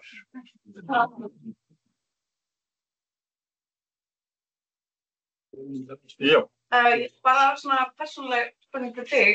Sem þú byrjar að beita þér í þessu sjálfur innan sveitarstjórnar fyrir þessa stefnumótun? Já, klárlega. Það er svona eina af þessum niðurstöðum sem ég fékk út af þessu að pæla í þessu erindi, sko. Er stemming innan sveitarstjórnar fyrir því? Eða? Ég tók svona smá snúning á meirihlutanum og þetta er klárlega eitthvað sem við þurfum allavega að svona, ég er ekki einráður þó ég kannski tali það í en við þurfum allavega að mynda okkur einhverja sameiginlega sýn með þetta. Ertu að reyna að skipta svæðinu eftir? Já, bara hvernig við viljum stýra aðgengi inn á svæðið eða hvort við viljum gera það yfir höfuð. Þú veist, ég meina þú hvaða leið þá viljum við fara í það ef við kjósum að fara. Ég bara velti með sko, þegar sveitarstjórnarstiginu sko, hvað heimildir hafið þið til þess sko að takmarka samkeppni og annað. Já. Það er bara alveg spurning sko. Já, sko svona skipulagslega séð höfum við alveg mjög rúma heimildir til þess að koma og breyta þá landnotkun og öðru slíku. En kannski það sem kom ekki fram hérna er það að auðvitað er náttúrulega mikið af jörðum þarna í einkaeigu sko. Þannig að það er náttúrulega einn þáttur líka í þessu sem að kannski hefur orðið til þess að það hefur ekki verið farið út í það að bjóða svæðið út í heild sinni. En hins vegar gæti sveitarfélagið gengið fram og nálgast landeigendur, viljið við koma með í þessa vegferð þar sem við hérna búum til einn heildan pakka og síðan boðið hann út. Önnur spurning, getur sveitarfélagið gengið kröfur eða gengið kröfur um gæði eða öryggismáli eða eitthvað slíkt eða hvað heimildir við það? Í sjálfu sér ekki, en við getum hins vegar beitt okkur fyrir einhverju lagasetningu eða reglugerðum eða slíku og bara gagnvart á ríkinu eða flugmálayfirvöldum eða hvað við viljum sjá. Það var ein spurning hérna. Já, hún var í rauninu svo sama. Já. Hún er lagalega grundvöld. Já, ég Mætti Allt í eftir röð, Sævar, enga ásýnd. Mætti fleygja sig kannski til Ólafar Yrðar líka, því ég veit að hún þekkir þetta vel. Það Hún farin? Allt í góðu, takk. Það þú að stýra því? Já, það var Gísli fyrst og svo Siggi og svo Sævar. Af því að það svolítið svona þyrluskíðina, það náttúrulega bara brot af ferðamönnum sem eru að nýta. Eru þið með eitthvað bæði fjöldan og hlutföll á milli þyrluskíðum, svo bara þessum fjallaskíðum, vélsleðar og annað? Nei, ég held ekki þess að bara nei. Við erum ekki hugmyndið það, sko. En við vitum bara að það er mikil umferðarsvæði og það er náttúrulega líka þetta sem snýr af vélsleðum á Tindastéttinu. Að mér hefur verið svolítið kvartað yfir því að þyrluskíðafyrirtækjunum að þarna eru verið að búa til trakk upp í hlíðarnar og þeir eru jafnvel að koma skíðandi niður og þetta getur skapað bara mikla slysahættu, sko. Þannig að þetta er svona ákveðin samþætting sem þarf að fara að eiga sér stað, sko. Siggi? Já, þakka fyrir að minnast á slökkvilið. Ég kem úr slökkviliðsgeiranum. Hversu mikið uppfærði slökkvilið sinn búnað áður en fóru í þetta verkefni og ekki sömu kallar í slökkviliðum og björgunarsveitum? Já, kannski var þetta ekki svo mikið uppfært. Já, akkurat. Jú, ég meina þeir hafa alltaf, veit ég, sótt sér einhverja fræðslu og námskeið í þessu, sko. Ég veit ekki alveg hversu langt þeir eru komnir og með það að uppfæra búnað, en ég gerir bara ráð fyrir að þeir séu þá allavega með þennan grunnbúnað í þessum störfum, sko. En er það líka í björgunarsveitum? Já, auðvitað skarast þarna náttúrulega líka einhverjir á milli þessu gengur að gerist. Og eru einhverjir í almannavarnanefnd og vatnsveitunni og Það er Sævar og svo Anton og svo Pása. Einhver landeigendur sem banna fjallaskíðamennsku og geta þeir gert það? Já, það er svona ýmisáleita mál í þessu. Ég hef alltaf horft það þannig að þeir eru farin að stunda atvinnurekstur á almannavarnalandi að það sé nú í það minnsta á gráðsvæði. Þannig að jú, ég held að þeir hafi alveg heimild til þess að banna atvinnustarfsemi á sínu landi. Er einhverju sem gera það? Ekki mér við, já, jú, það er einn. Viltu þú vita hverju það er það? Alltaf ertu með snöggu spurningu. Já, bara kannski komin til Sigga því að nú starfum slökkviliðin okkur og við erum orðin mjög bara aktífur þátttakandi í svona aðgerðum það. Og þessi áætlun sem að Tómas Róð búin að nú að mörgum til stríðu. Það er samstarf okkar og lögregluna og þetta er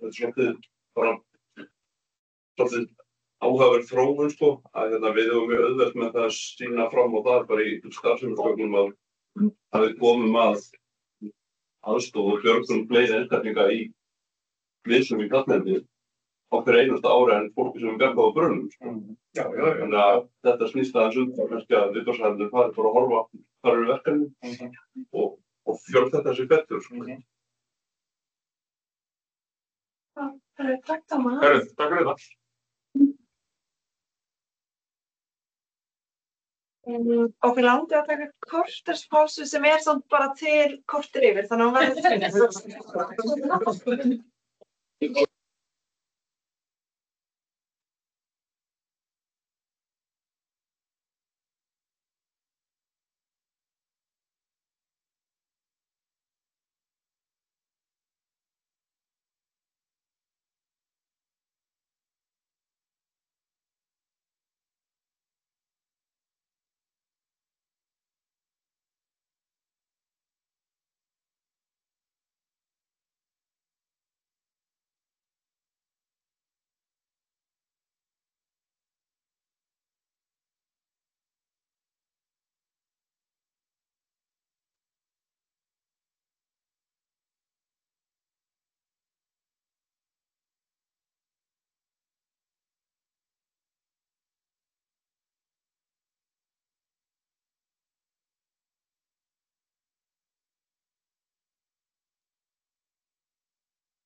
ekki allt í lagi sem Það var einhverjum sem vildi fá að heyra þessa fögru rödd hérna. Nú.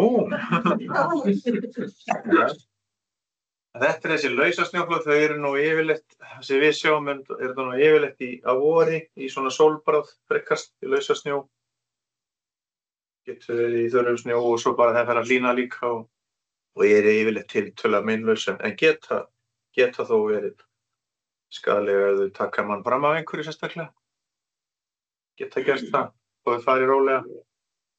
Nú flekkafleppin það er nú kannski það sem aðal áhyggjefnið, bæði varðandi byggð og bara vegi og skíðasvæði og allt og þetta fólk sem við höfum verið að tala í dag sem á ferðinni á fjöllum.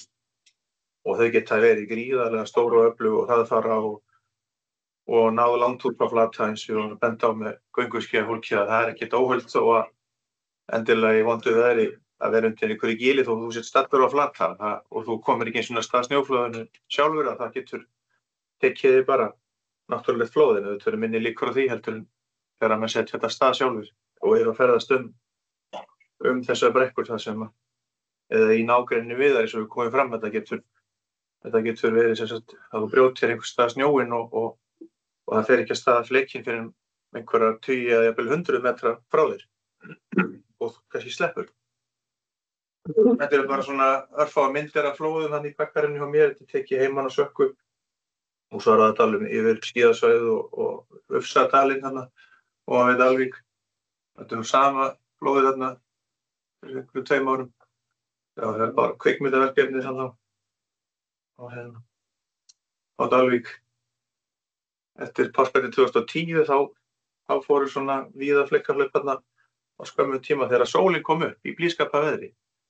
Þannig að þau eru allavega og geta verið náttúrulega misþykk. Þetta Óttur Pétursson heitinn, okkar svona reyndasti snjóatburðarmaður sem hefur eiginlega verið á Ísafirði, þarna í Broddsstáli á Flateyri í flóðinu 95 og svo við hliðina hérna bara flóð sem svona kannski þetta venjulega sem menn sjá, þetta eru 20 cm upp í meter kannski og þarf ekki þykkt til að vera skaðlegt. Og svo þegar hérna blotnar í snjónum og þá hérna geta farið krapahlaup. Þau eru kannski svona eitthvað sem að fólk lendir þá síður í sem á ferðinni, en þau geta verið skaðleg fyrir innviði og bara það sem fólk Það alltaf þarf aðeins að spá í veðrið. Áður en ég kem svona að snjóþekjunni, þetta verður nú pínu svona endurtekning á þessum sömu hlutum en allavega að byrja á að svona fara í þessa þætti í veðrinu sem að eru aðalatriði að það fyrst úrkoman og við horfum alltaf í hana á veðurstofunni þegar við erum á snjóflóðavaktinni og þetta skriðuvaktinni líka síðan að hversu mikil úrkoman í millimetrum talið á klukkutíma og síðan hvað verður þetta mikið uppsafnað yfir 3 tíma, 6 tíma sólarhringinn og allt hefur þetta sín takmörk og það talað bara að leið komið yfir 1-2 millimetra á klukkustund snjókoman sem mælist sem getur þá verið jafngildi 1-2 centimetrar af snjó sem fellur jafnfalli að það getur verið bara nótis að það verði svona vafasamar aðstæður og það þá sérstaklega þegar að vindurinn fylgir með og skafrenningur eins og myndi sýnir að það getur verið gríðarlega mikill og hann snjóflutningur menn hafa sýnt fram á það að flutningur og snjó í 3. veldi, það ekki bara línulegt samband þannig að sé hérna tvöfalt meiri flutningur í 20 metrum eða 10 metra heldur þetta í 3. veldi, þetta bara alveg svakalegt hvað eykst flutningurinn og snjósöfnunum þá í upptakasvæði sem eru hlémegin og þá verður minni tími fyrir snjóþekjuna að bindast og setjast og ná stöðuleika. Þannig að það þessi flekahlaup sem að ég svona þá að hugsa fyrst og fremst og svo þetta hittast í að það getur verið sem sagt ef það verður snögg hlýnun að þá hefur það áhrif og getur hjálpað til að mynda þessi veiku lög sem við komum að á eftir og já, bara legg aldrei nóg áherslu á það að hvað vindurinn aldrei að vera í hverju yfirleitt. Það þá vindáttin og styrkurinn í snjókomu eða þá bara þegar lausa snjóra að vindurinn rífur með sér jafnvel tiltölulega harðan snjó og maður fer að rífa með sér meiri sér hjarn sem búið að snjó sem búið að bráðna og frjósvettur. Þannig að það svona það og ef við horfum svo á bara snjóþekjuna og tínum þá til þessi atriði sem að ég svona aðeins byrjaði að þreifa á. Af því ég hef mestar áhyggjur af flekahlaupunum og menn að gera það, að þá þetta sem sagt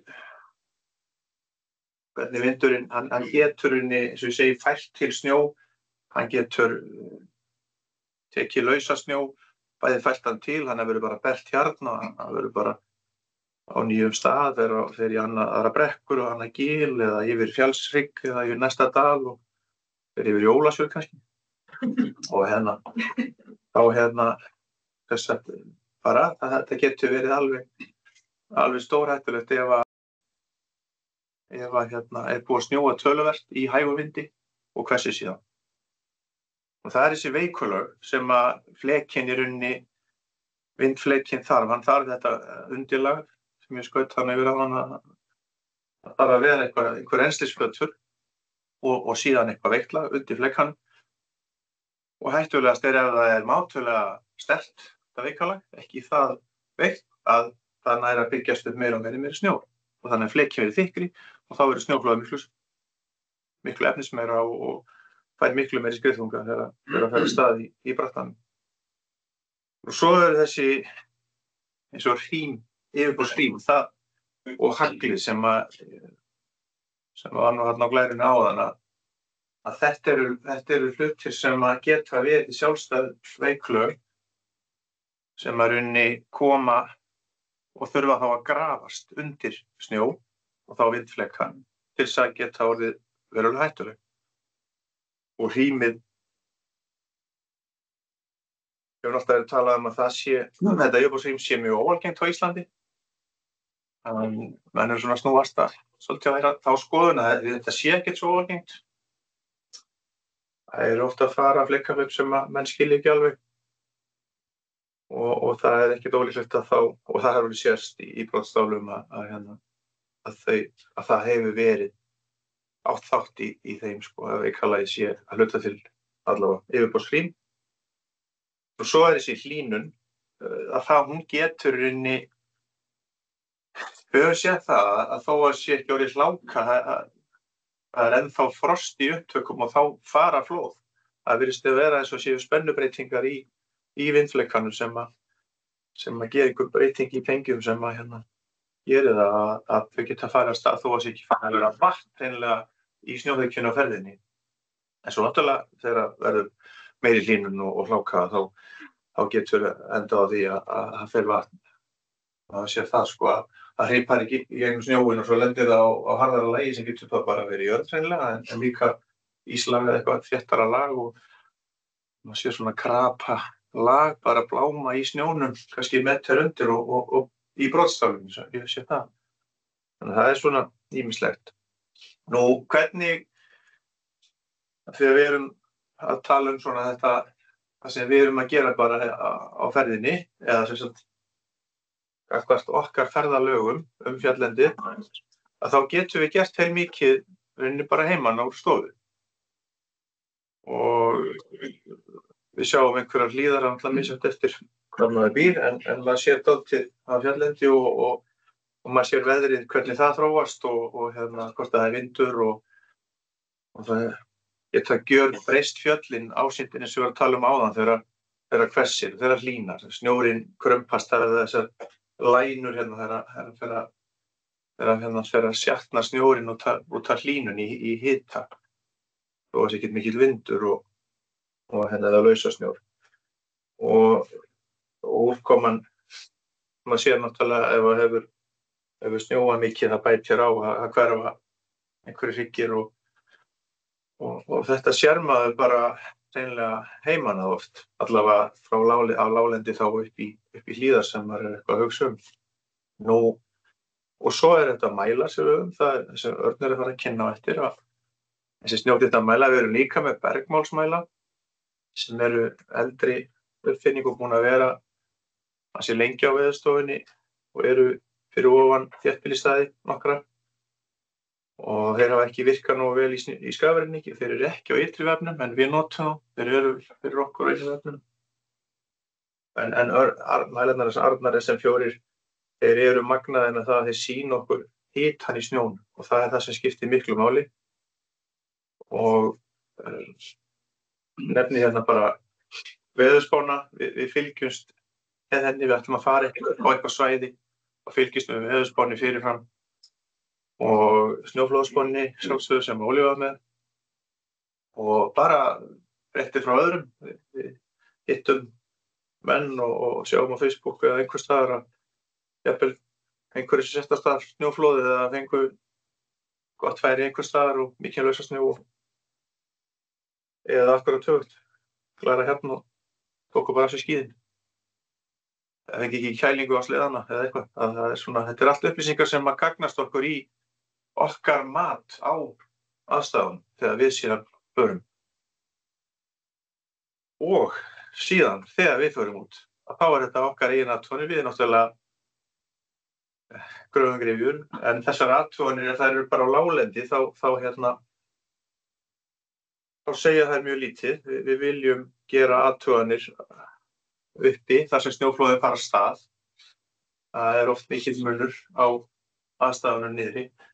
Þó að ég hafi oftar en einu sinni fleygt mér á jörðina þegar ég heyri vúmfundi mér bara á gönguskjónum niður á túni. Þá bara á Flata, langt frá fjalli. Þá þetta er eitthvað í manni bara. Þegar maður heyri vúmfundi sunka undir sér, bara fellur saman. Það bara, maður verður skítfellur. Þá maður sé gjörsamlega niður á túni bara alveg langt frá öllum brekkum. Þetta er furðulegt. Hvað þetta er einhvern veginn inngreift í mann. En sem sagt, mér finnst þannig að menn vera sammála um það, ég svo sem hef ekki sterkar skoðanir við því að svona mestu upplýsingarnar fást þegar þú gengur, hvort sem það er fótgangandi eða á skíðum. En það eru heilmiklar upplýsingar samt sem áður sem að sumir vilja meina að þeir sem keyra á sérstaklega sleðamenn og á beltahjólunum að þeir sjá ekkert og verða ekki varið við neitt og eigi enga möguleika oft að sjá aðstæðan hvernig það breytast og svona, en ég er ekki sammála því. Það eru heilmiklar upplýsingar fólgnar í því að keyra um. Þegar þú vanur öllum hugsun á þessu, þá er heilmikið sem þú finnur. En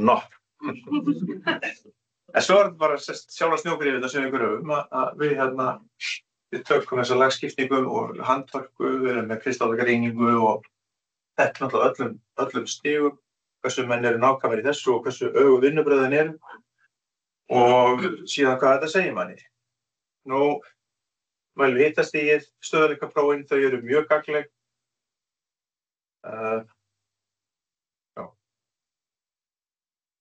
En snjógrifur eru, ég vil meina að það geta þær hentugar. Og allavega þarf að vera mjög meðvitaður um það að það segir ekki alla söguna. Það getur verið allt aðrar aðstæður bara í næstu brekku við hliðina. Þannig sýndi þetta svona þokkalega á hana, það getur munað miklu og það getur haft afleiðingar. Þannig að þú getur bara nota í aðráttina. Ef þú finnur veikleika, þá skaltu hafa hann í huga alltaf og reyna að finna hann annars staðar og reyna að vera það sem hann er ekki. En þú getur einhvern veginn ekki bara treyst í að ég sé öruggt af því að það var öruggt í grifinni. Og mikilvægt að þess að menn geti borið sér saman og fengið upplýsingar frá öðrum og þær gagnist að við reynum að halda þessum athugunum stöðluð. Þetta er kenntalega leitt. Þetta er svolítið svona vissat hvernig menn gera þetta aðeins en það skiptir máli. Að reyna að halda þær stöðluð. Hérna eru bara svona dæmi snjógrifur sem að sýna mikinn hitastigul og það eru illri snjóki frá gesti snjótvennamanni okkar sem er miklu meira heldur en nægur hitastigul til að fara að kantast kristallarnir og verður veikt hjá honum. Þróast hann svona í febrúar bara núna, áður en að kemur svona alvöru snjórinn hann í miðjan mars. Þetta er frá Antoni og púðubakkanum í Hlíðarfjalli sem við sprengdu af stað. Þar var mjög stöðugur snjór. En þessi veikleiki þarna á metistípil tæplega sem þeir náðu að sprengja af stað og komum í ljós af að djúprím sem svona ekki algengt að við sjáum í gryfjum en getur verið veikt lag. Nú, þessi veikulög, þau geta eins og ég sagði áðan verið eitthvað sem kemur á yfirborðið og síðan snjóar ofan á það, en þau geta líka myndast inn í snjónum. Og það kannski það sem erfiðast að eiga við, að það þessi hitastígull, það þessi hitamun mikill yfir stutta vegalengd, þetta oft í kringum íslög og oft gerist þetta og yfirleitt gerist þetta þegar hlánar, snjórur blautur, síðan frís, kemur kannski smá snjór ofan á, að þá verður íslag efst í blautasnjónum, blautur undir og þar þessi rosa hitamunur á yfir stutta kafla og þar verður bara svona köntun og verður svona sykurlag sem að maður getur bara svona dustað með hendinni undan þessu íslagi og oft sem að fara flóð á þessu en ekkert alltaf. Nú, þessi köntun getur orðið líka í bara þegar sólin sem sagt að skína á snjóinn og frýs á nóttunni og eins og ég sagði áðan hagla og yfirborðsrýmið og svo, bleitunni ég svona búin að fara aðeins yfir þetta, þannig þetta, hérna þetta sem ég var að vísa í áðan, brotstála sem var á blámi neðst og lamótanum. Hérna svona yfirborðsrýmið, Danni var hverjum myndaði sáðan, þetta svona svo fjaðrir og horfum við svona í sól og þá einhvern veginn, þá fyrir snjórinn að glitra miklu meira, þá rím, yfirborðsrým þessar fjaðrir, þetta getur orðið fleiri sentimetrar á lengd. Og það kannski ekki mikið tíma að fara svona í gegnum þetta, en þetta kannski aðalega bara það að flekkaleppin verða bæði náttúrulega og af mannavöldum og það er svona þau sem við þurfum að varast og ég er svona búin að kannski fara þá yfir það svolítið. Þau eru hættulegust og skafrenningurinn og veikulögin geta myndast bæði inn í snjóþekjunni og yfirborðinu og síðan snjóar yfir og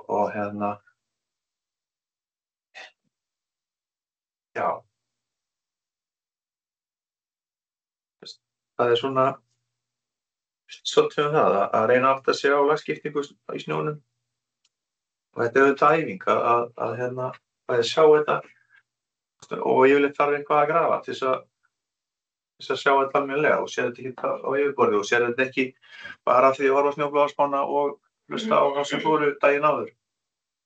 Það krefst eigin athugana og reynslu og ég segi nú svona eins og menn hafa sagt sumir og það hefur verið sýnt fram á sem rannsóknir sem við höfum verið að fara á að sjálfstraustið og svona þekkingin manna sjálfstraustið það fer upp eftir sem reynsla verið meiri það farið bara niður. Þegar sér það að þú átt ekki séns á að vita allt og lendir alltaf í einhverju veseni, einhver tíma. Kannski sleppur upp. Takk fyrir.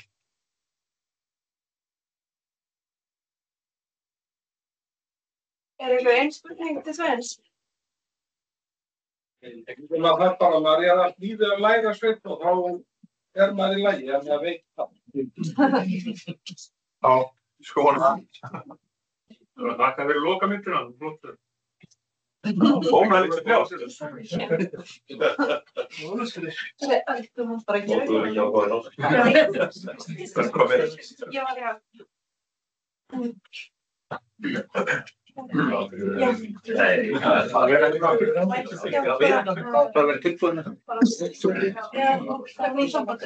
Getur gefið mér mjög skipt 6 mínútur? Ég ætla að byrja hérna. Þegar þú ert búin þá 6 mínútur eftir? Nei, 6 mínútur. Rétt spjall. Við ætlum að skipta þessu erindi í tvennt og við höfum fullt eftir og ég ætla að fá að ég get enda hvað sem í þessu. Ég get að tala mjög lengi. Ég ætla bara að byrja hérna.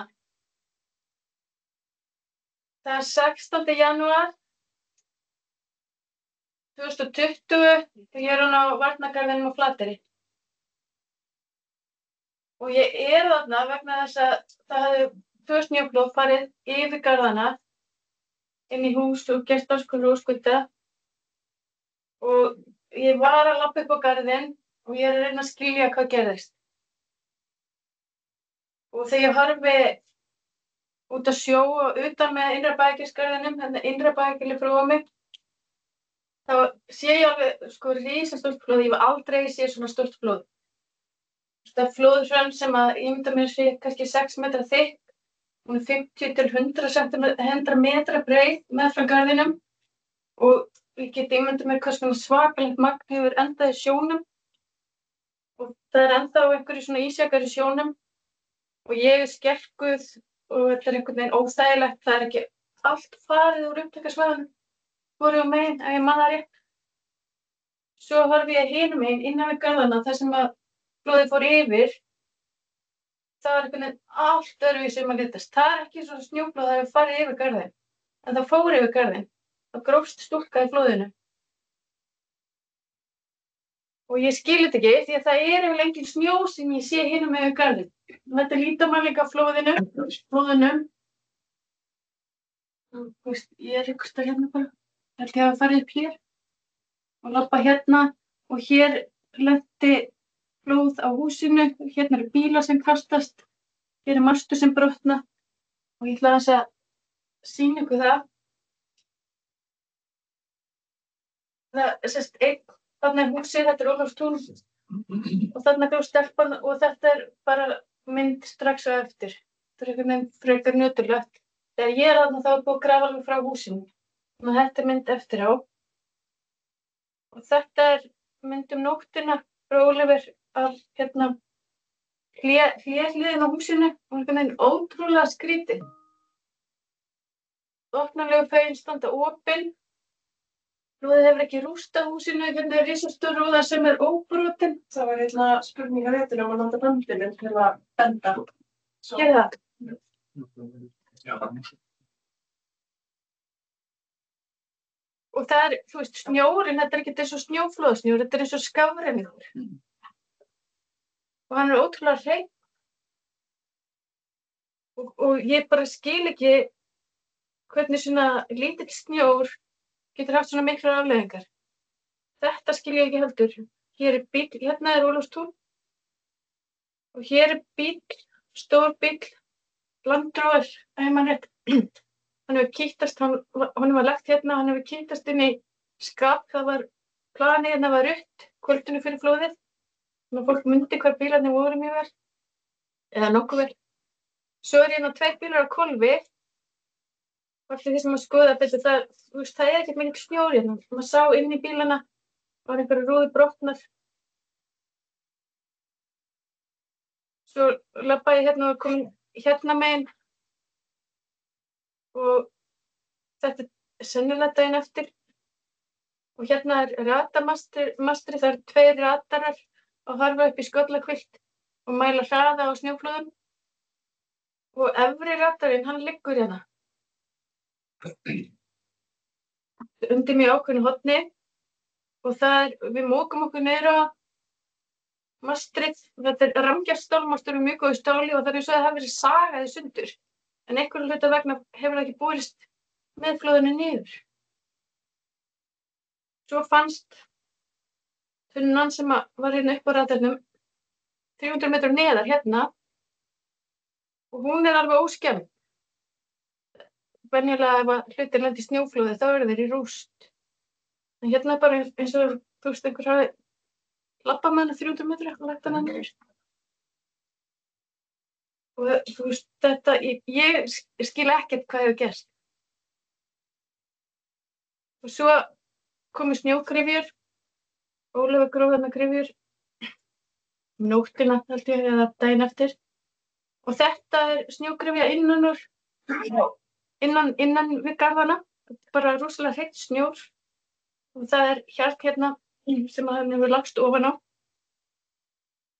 Og þetta er svo utan við garðana, skollakvilta megin. Þetta er eins og við þekkjum snjóflóðasnjó. Það er allt einhvern veginn í einu hrærigraut, mjög þéttur snjór. Þessi, svo var eðlisþyngdin mæld og hún er miklu léttari þessi snjór heldur en þessi. Og ég upp á þessum görðum vegna þess að verkfræðistofan mín var fyrst ég hannaði þessa garða í upphafi með Engi í Noregi. Og ég sem fulltrúi stofunnar reyna að skilja hvað gerðist. Og ég einhvern veginn bara átti mig á því að ég skil ekki hvað gerðist. Ég sé að garðarnir virkuðu til þess að verja bæinn gagnvart þessum 2 risastórum flóðum. En það fór eitthvað yfir og ég veit ekki hvað eitthvað af því það var ekki neitt. Og það sem að menn fóru að tala við fólk og lesa blöðin, þá voru íbúarnir að tala hvelli og sprengjur og það er alltaf eitthvað svoleiðis kastað fram þegar talað snjóflóð. Þannig að ég fór bara að googla, finn ég eitthvað meira svoleiðis í öðrum stórum flóðum á Íslandi. Og þá eru svona lýsingar alls staðar. Þetta er 6 mínútur. Aftur bara áfram aðeins. Ég stytti mig bara. Þannig það eru alltaf svona lýsingar. Áður en snjóflóð fellur niður kemur höggbylgja sem eyðir öllu og svo kemur snjórinn. Og það var líka 95 á Flateyri. Og svo miklu fleiri flóð sem að passa bæði ummerki og lýsingar. Niðurskurðar 74, Þrastarlöndu 1990, Skeiðaskálinn og Siglufirði mögulega núna 2021. Já, og í 1995 á Flateyri þá var þetta rosalega óhugnanlegt og þetta segir manni svolítið eitthvað eðlisfræðina. Þeir sem að lifðu flóðið af fundu fyrir eignaverk. Þeir sem létust, þau voru með sprungnar hljóðhimnur. Og þannig áverkar eru algengir hjá hermönnum og þú þarft rosalega háan mismunarþrýsting svo að hljóðhimnan springi. Og hann þarf að verða rosalega snöggt af því að eyrað er mjög gott að laga sig að þrýstingsbreytingum. Þannig að þetta segir okkur eitthvað. Þannig ég fór að hugsa sprengingar og viku seinna var ég komin þangað og búin að googla alveg rosalega mikið TNT og háhraðasprengingar. Og þú veist, var að pæla hvort það væri eitthvað svona. Við varum með höggbylgju á undan, ég ætla bara að sleppa sína vídeóið.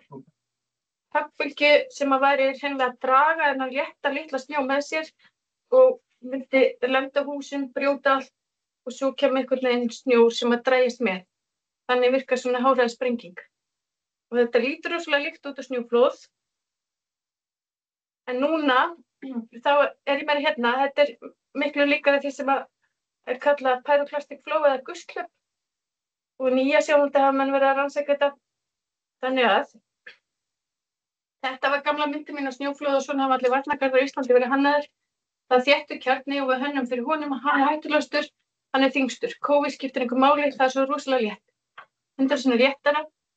Svo eftir þetta Flateyrarflóð flæktist myndin og það er komið eitthvað sem heitir iðufaldur á undan þéttakjarnanum og hann er 10 sinnum léttari en þéttikjarnin, 10 sinnum þyngri en COVID en hann fer hraðar en þéttikjarnin.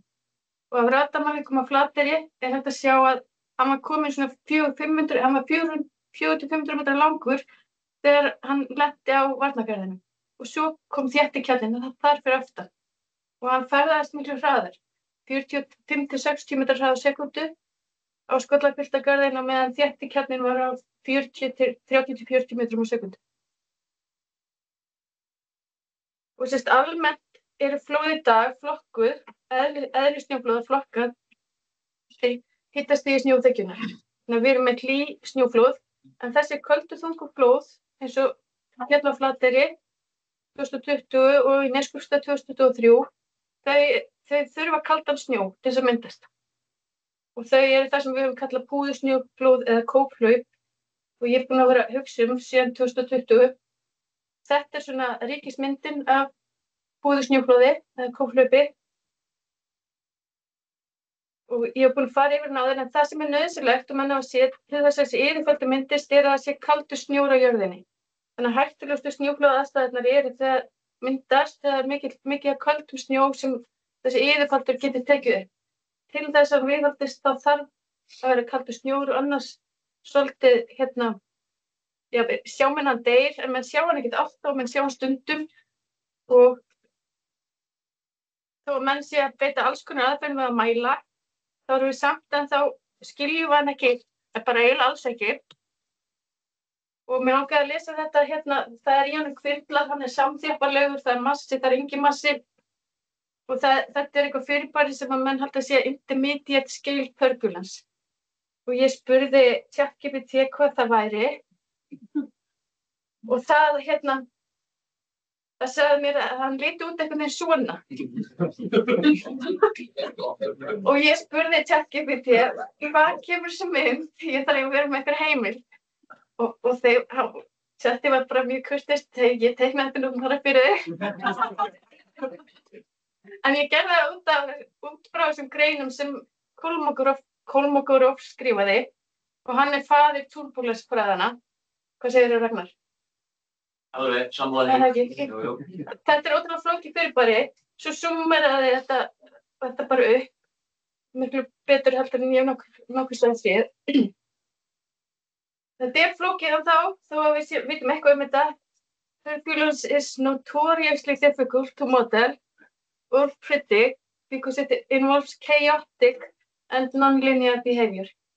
Even with modern supercomputers, often, fully resolving all the scales of turbulence and practical applications is a challenge.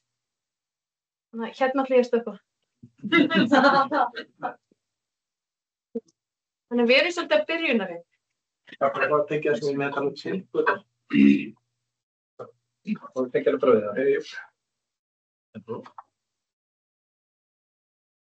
Það ekki bara að hefur það sér beint í lífi. Jú, það vín og virkar. Takk, Kristín.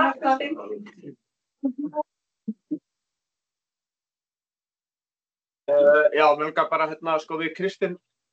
Ég búinn að vera að fara svo mikið á svo staði 2020 og svo aftur í Neskaupstað og ég alltaf að sjá eitthvað og sendi Kristín Mörtu það sem ég að sjá og þetta bara svo mikið áhugi á þessu bara að reyna að skilja hvað að gerast en ég svona einhvern veginn ekki alveg vísindamenn, heldur ég meira kannski bara svona aðsókn og sendi henni það sem ég að pæla og oft ég ekki með hennan eðlisfræði bakgrunn eins og hún en ég kom sem sagt bara nóttin eftir á Flateyri og þetta var alveg mjög erfið reynsla að fara inn í þetta hús þar sem bara vinir voru inn í húsinu og en svo þegar ég kom á Neskaupstað að eins og Kristín sagði ég held ég hef aldrei séð jafn stór snjóflóð eins og voru á Flateyri. Þetta var bara eitthvað algjör svona monsterflóð en þessi flóð á Neskaupstað þetta svona eina fyrstu myndirnar sem við fengum og dróna hvort yfir tekið 28. mars og Tómas Sóeka nefnir svo allt það vantar bara hluta af skógræktinni og ég sýna ykkur aðeins þetta líka tekið niður þetta að hoppa í þessa mynd að þetta neðar getur notað músina fyrir það og getur Þannig að ég ætla að hoppa aðeins tilbaka aftur í þessa mynd. Þetta skógræktin og þetta sjá, nú hún ekki svona rauð, en sést það samt. Ok, en hérna varnargarðurinn fyrir neðan Drangagilið og Keilur og svo svona skógrækt og Tómas tók strax bara eftir því að það vantar bara hluta skógræktin hérna. En það sést eða lengi ekkert flóðið eins og maður rýnir aðeins í að fá svona smá sliki á varnargarðinum og ég ætla aðeins að sýna ykkur hérna bara horft niður og þetta alveg stórfurðulegt. Þið sjáið slikinn á þessu og maður myndi kannski ekki alveg taka strax eftir að það veri flóð þarna. En það bara lengi flóðasnjór. Og ef maður svo skoðar aðeins þetta bara tekið úr af map.is loftmynd og sjáu þið og það bara rofið í. Það bara farið þessi hluta af skógræktinni. Og þetta eru athuganir bara vorið, Tómas Sóeka, snjótannamaður, svona lítið skógræktin út og það eins og algjör eyðilegging bara á svona frekar mjóum böndum og svo bara skógurinn alveg heill til hliðar og þetta eins og svona einhverja komið svona með fingurnar og svona bara potað inn í skóginn og þetta keila, þarna sjáum við bara fullt af greinum upp á keilunni þannig að greinarnar að berast greinilega hátt í lofti bara í einhver svona, þannig að það gefur einhverja vísbendingum hversu hátt þessi yfirfaldur að ná, en það ekki flóðasnjór, þetta bara best einhvern veginn svona með skellur hérna þessi slikja búin að brána í burtu, en við sjáum grein bara nánast upp á toppinum á garðinum og húsið hans Tómasar Sóeka, það bara rétt fyrir aftan. þennan varnargarð.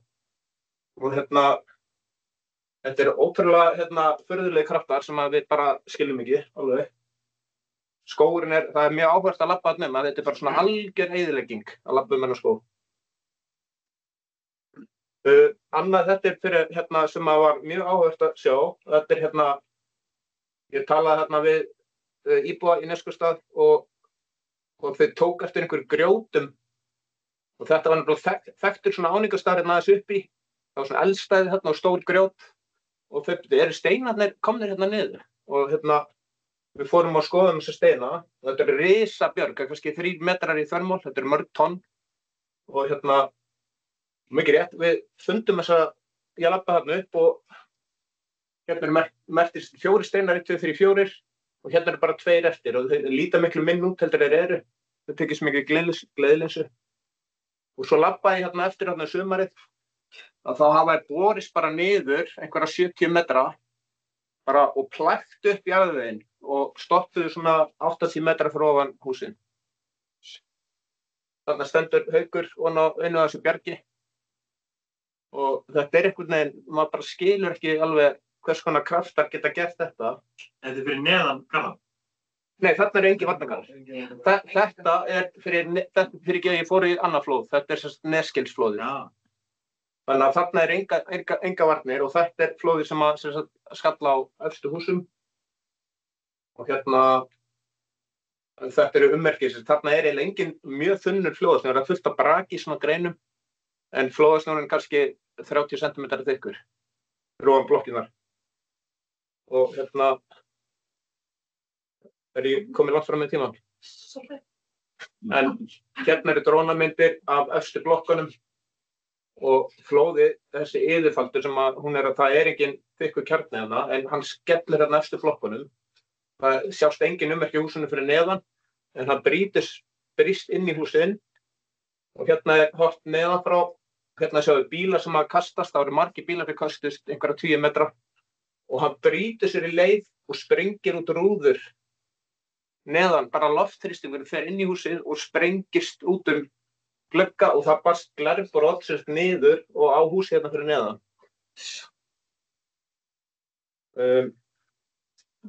Hérna er ein mynd, ég held að horft niður.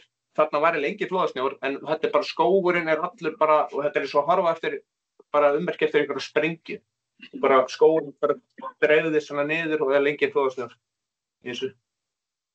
Þannig að ég held þessi, ég er með svo margt, ég er með fleiri vídeo en ég held ég náðilega ekki að hafa tími að sýna ykkur. Mér langar bara að sýna ykkur þetta er frá Neskaupstað, fyrstu myndir. Og við erum bara að reyna að skilja þetta allt saman. Jæja.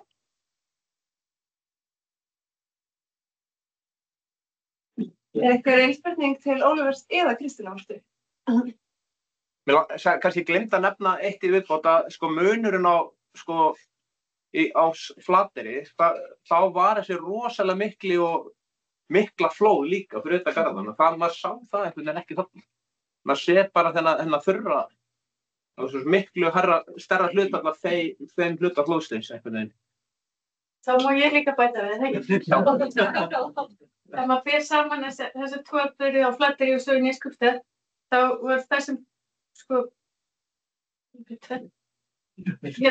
flóðið Neskili sem fór á húsin, og yfirfaldurinn, við höldum að þéttikjarnir hafa stoppað einhverja 50 metra frá húsunum og bílunum, og lenta bílunum og bílarnir færðist á Flateyri 15 metra, cirka. Þarna færðast þeir alltaf 40 metra. Þannig að það er ennþá öflugri yfirfaldur sem að lenda á blokkunum og bílunum að í Neskaupstað og hreyfðu til 10 ökutækja og þeir sem að lentu á blokkunum voru bara algjörlega rúst. En það er einn bíll þarna sem að berst lengst og hann er eiginlega alveg óskemmdur. Það er bara aðeins beyglaður aftan á. En áhugaverða er að þetta flóð þú Neskili fer 200 metrum lengra heldur en flóðið 1974. En flóðið 1974 var 3-falt rúmmálsmeira. Þannig að við erum með einhverju allt öðru eðlisfræði gangi þarna. Meiri orka, minni snjór. Var komið hérna? Kristínar, var við garðan sem við að byrja á núna? Já, Þurftu eitthvað að krukka í hönnunina á þeim eftir þessi próf? Hvað er reynir? Hann er mjög uppbyggt. Nei, en það er í skoðun það er bæta til 5 kíló á milli.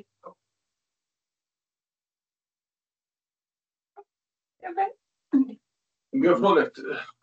Gaman að sjá þennan, eða svona fróðlegt að sjá þennan samanburð milli Platón og Neskarsstaðar. Og eðlisfræðin, efnafræðin, snjór og snjór er aldrei eins. Það sem vakti athygli mína til þessi aðdragandana þarna 14. jan heima á Flateyri. Að við vorum búin að upplifa það í snjómortunum dagana þarna á undan, menn voru alltaf að tala um það að þetta væri eitthvað svona fáránlegur snjór. Skrítinn snjór. Hann var bara staðrind að hún var tæki í hlýjar hendurnar á sem var að reyna mynd úr þessu þúlu, en það var ekki séns, þetta var bara eins og kartöflu. Og bara að innri gerð Snævarins þarna hafi skapað þar aðstæður hversu óbóðsleg kóf þetta verður. Og ég noti nú kóflöp yfir það sem ég sé þó og sé koma þetta, yfirfantur. Og upplifurinn af þessari sprengingu sem verður í þessu. Og þessum lífurlega hraða, sem að við bara, ég skildi svo vel að þú skildir þessi, það er alveg gott að þetta lega. Ég svo sett að sprengja sig í gegnum hús og koma með trjáblóður í einu og annað. Já, og sagði þetta mastur í sundur. Já, bara 8 tómur upp og það kom náttúrulega ábending heima á Flateyri það að guðanabænum ekki sitja trjáblóður utan í vatnavirki, sem gæti hugsanlega borist í húsi, menn þurfti að fara heim og sækja sæðir til þess að geta bjarga stúlkur upp úr húsi. En þetta svona, ég var bara fylgjast rosalega vel með þessu veðri og þessum aðdraganda, því hann var dálítið drjúgur. Þetta er mynd þarna bara morguninn, eða bara nokkra klukktíma eftir að flóðið fellur, sem ég og Örn fórum. Og ég man við ætlum að labba upp á Varnargarðinn og við gáfumst upp af því við vorum að vaða snjó bara langt upp fyrir myndi og við þurftum að snúa við. Þetta var rosalega mikill púðursnjór bara inni í þorpinu. Það var mjög skrítinn snjór sko. Þessar djúpu lægðir sem soma upp undir suðausturlandið, fara norður austurströndinni og koma frá vestur með Norðurlandinu. En það takk mikið raka á Hrísholum hérna fyrir norðan. En ég hef aldrei ræfinni og séð snjó sem var fargarsálið eins og kartöflur. Og þarna voru eins í Neskarsstað, þá var ég að reyna bara upp á Varnargarðinn. Ég fór það daginn eftir og ég endaði með því að vera á maganum og öskra mig upp. Ég ætlaði upp á hann og kærði þetta að sjá hvað gerst, en það var svo erfitt en það var fáránlegt. Takk fyrir þetta, mér er mjög áhugavert að heyra lýsinguna á þessari snjótegund. Þetta nú viljum við leiðsögn, jeppa og gönguleiðsögn og ég hitti fyrir sérstaklega og reyndar núna undanfarin ár, þá hafa við bara ítrekka á Suðurlandi verið að fá svona snjó. Og ég jafnvel hoppað út úr bílunum við Gígjökul bara í snjó upp á mitti, sem fólkið mitt á þrúgur og það var bara hrynur í gegn. Það var ekki hægt að keyra í þessu snjó. Þurftum að senda bíl og undan til að breyta og það rannst útrein, það var ekki gerður neitt. Þannig að við vorum eitthvað svolítið að tengja þetta bara við náttúruna hlýnun og eitthvað skrítið nýtt við það. Það er áhugavert að vita hvort þetta er eitthvað sem við á með að róla með það. Tómas Jóhannesson er ekki hérna. Það myndast í, það er þetta, við flest skiljum veður þannig að það er eitthvað sem skemmar á andlitinu á okkur. Við gleymum að horfa þessar í lofti þar sem að hlutinir eru raun og verið að gera. Það er sem frá niður og skemmt á okkur. Þetta er efnafræði, einhver síður heldur en eðlisfræði. Sprenging, nei. Bara innri gerð Snævarins. Já. Það er frábæra áhugaverðar umræður, ég held að við þurfum að halda áfram. Því miður. Eða, ég veit ekki hvort það er því miður. En hérna, Örn er næstur á dagskrá með kynningu á maðurinn sínum. Meðal annars uppfinningamæður. Kemur rafmagnsgeiranum, Örn heiti ég, og mestmegnis úr veikustraumunum og litlu spennunum. En hef þó áhuga á stóru háspennuvírkjunum líka. En ég fældist nú í þetta snjóamæla eða snjóakrafs. Það því að maður satt mikið á einu stól og gott að komast út og breyta til, fara í annað. Og við byrjum á þessum,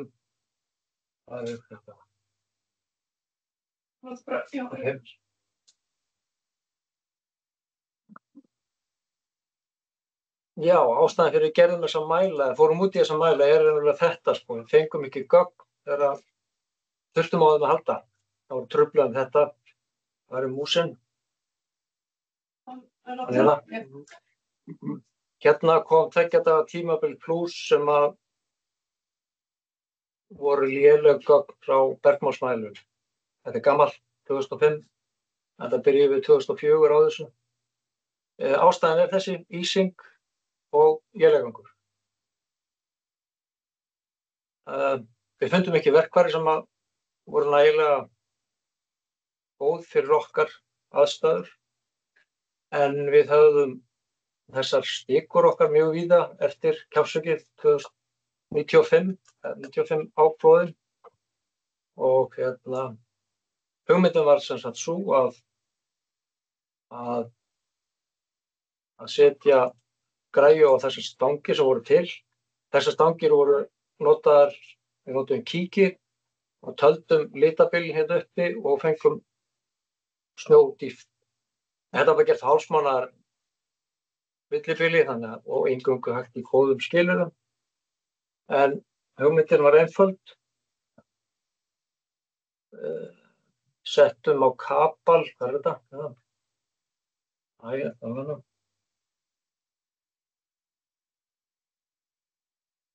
Við settum hérna hitanema á kapal. Það eru 2 útgáfur í dag. 30 metra kapal með 16 nemum, 20 cm millibili og prinsipið er það að hitasveiflur í snjónum eru litlar samanborið við það sem er fyrir ofan snjóþekjuna. Og það er lesið af þessum nemum á 10 mínútna fresti og sent í mismunandi slömpum gegnum GSM-kerfið til okkar, til skoðunar. Þetta er það sem kemur út.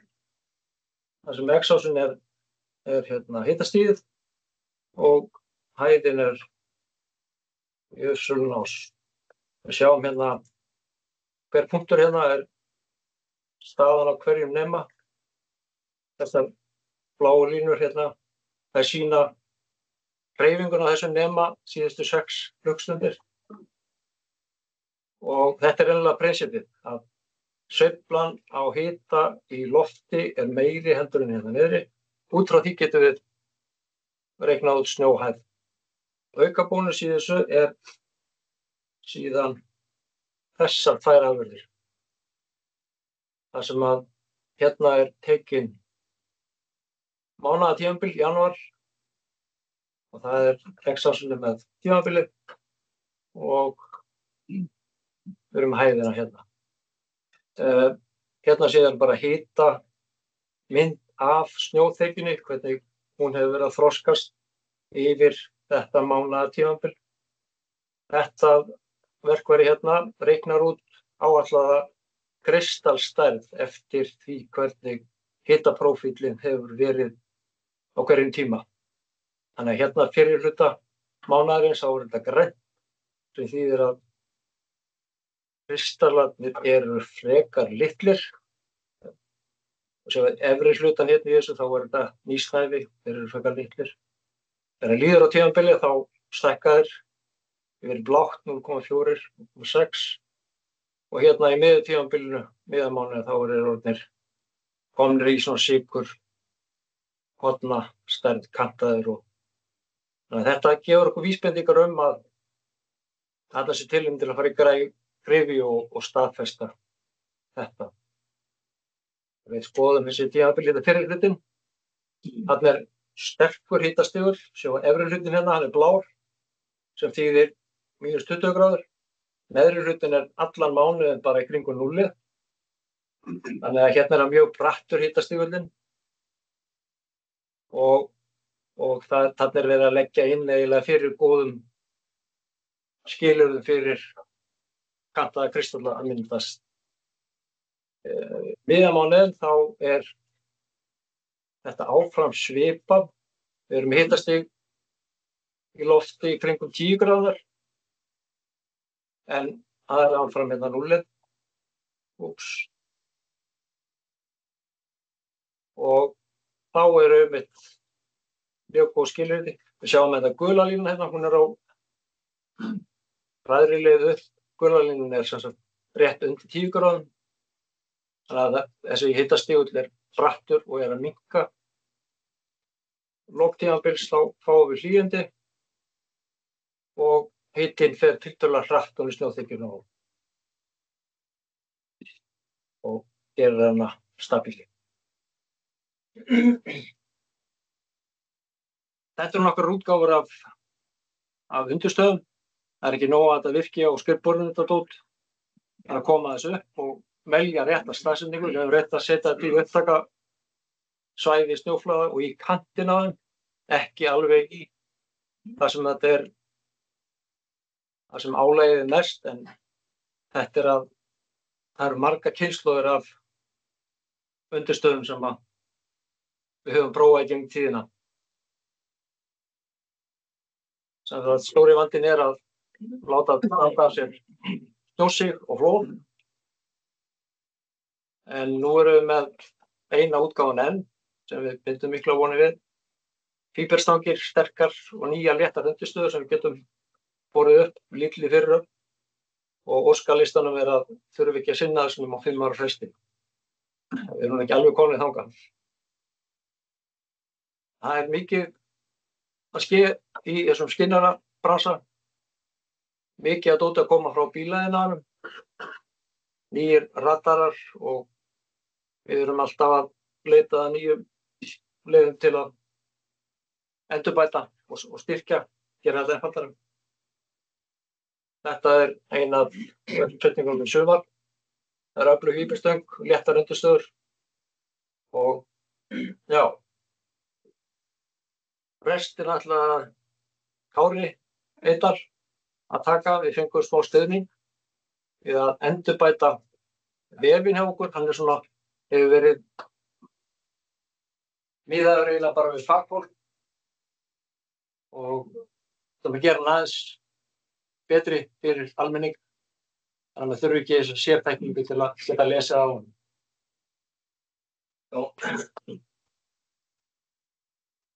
Ég ætla að sýna ykkur vefinn, það sem komið. Þetta ennþá í vinstri, ekki tilbúið.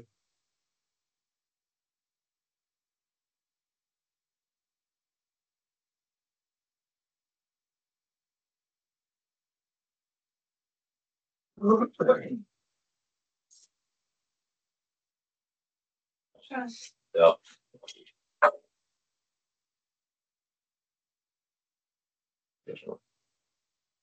Já, þannig að hann skiptist í 2 parta.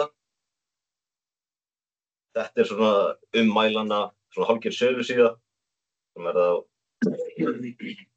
hér. En ég ætla ekki að sýna ykkur það, ég ætla að sýna ykkur gagnasíðuna. Það sem að öll gögnin eru. Þetta svona svipað prinsippenna, þetta bara mjög svipið tafla og á gömlu síðunni. Hún mjög svipið. Svo hér búið að bæta við fleiri gröfum. Fyrir þau kannski að þekkja gömlu síðuna, þá þetta pínu svipað. Hér þetta flakka á milli. Þetta á öll nýjustu gröfin frá mælanum. Og já, það þetta flakka á milli vikugrafa, mánaðar og dags. Og svo hitastig hér, þetta hitastig frá mælanum og svo hitastig hér, gröfin sem Örn var að sýna ykkur áðan. Þetta bara eins og staðan núna. Svo var búið til nýtt kort, þetta líflegt kort sem það að sjá snjódýptina beint frá kortinu og myndir og breyting á snjódýpt síðustu 24 tíma. Og svo hægt að bæta við loftmynd og mismunandi típu á korti og það líka hægt að bæta við halla og já. Þannig að við fengum hjálp frá Ragnari Veðurstofunni með að setja þetta upp og það frábært.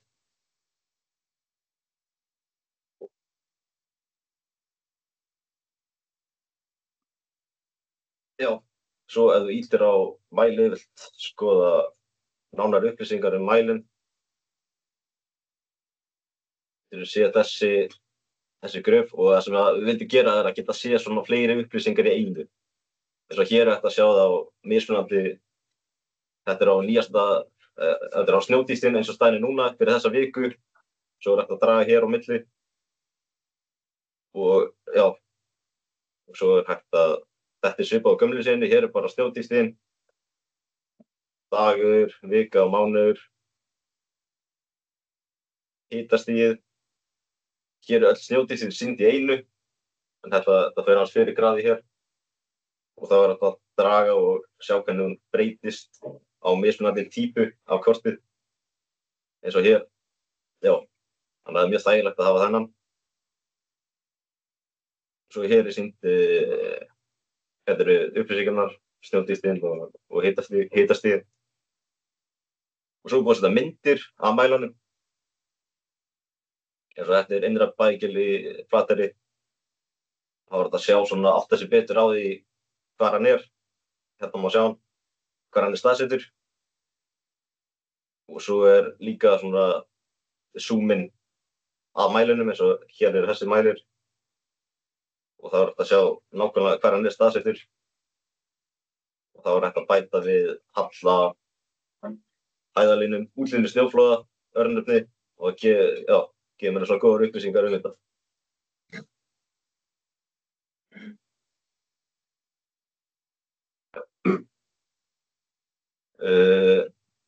Já, þannig að þetta þetta það helsta sem ég ætlaði að sýna. Þetta svona eins og vefurinn núna.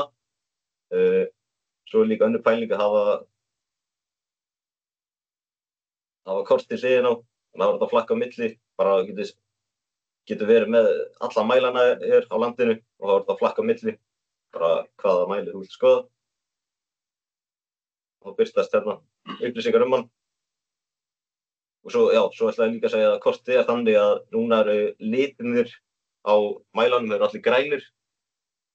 En ef að breyting á snjótíst síðustu 12 tíma verður meiri en 20 cm þá breytist liturinn í ljósbláan og breytingin meira en 50 cm þá verður það dökkar. Þannig að það verður að hafa svona yfirsýn yfir allt landið með snjótístina. Það mjög þægilegt að skoða svona hvernig staðan þannig. Og já, þetta svona helsta. Svo þetta að flakka á milli mæla hér. En já, vefurinn ennþá í vinstri, hann ekki tilbúinn, þannig að og eftir að lagfara og fínpússa ýmislegt. Það svona komið góð grunnur á það. En já, takk fyrir. Það var allt.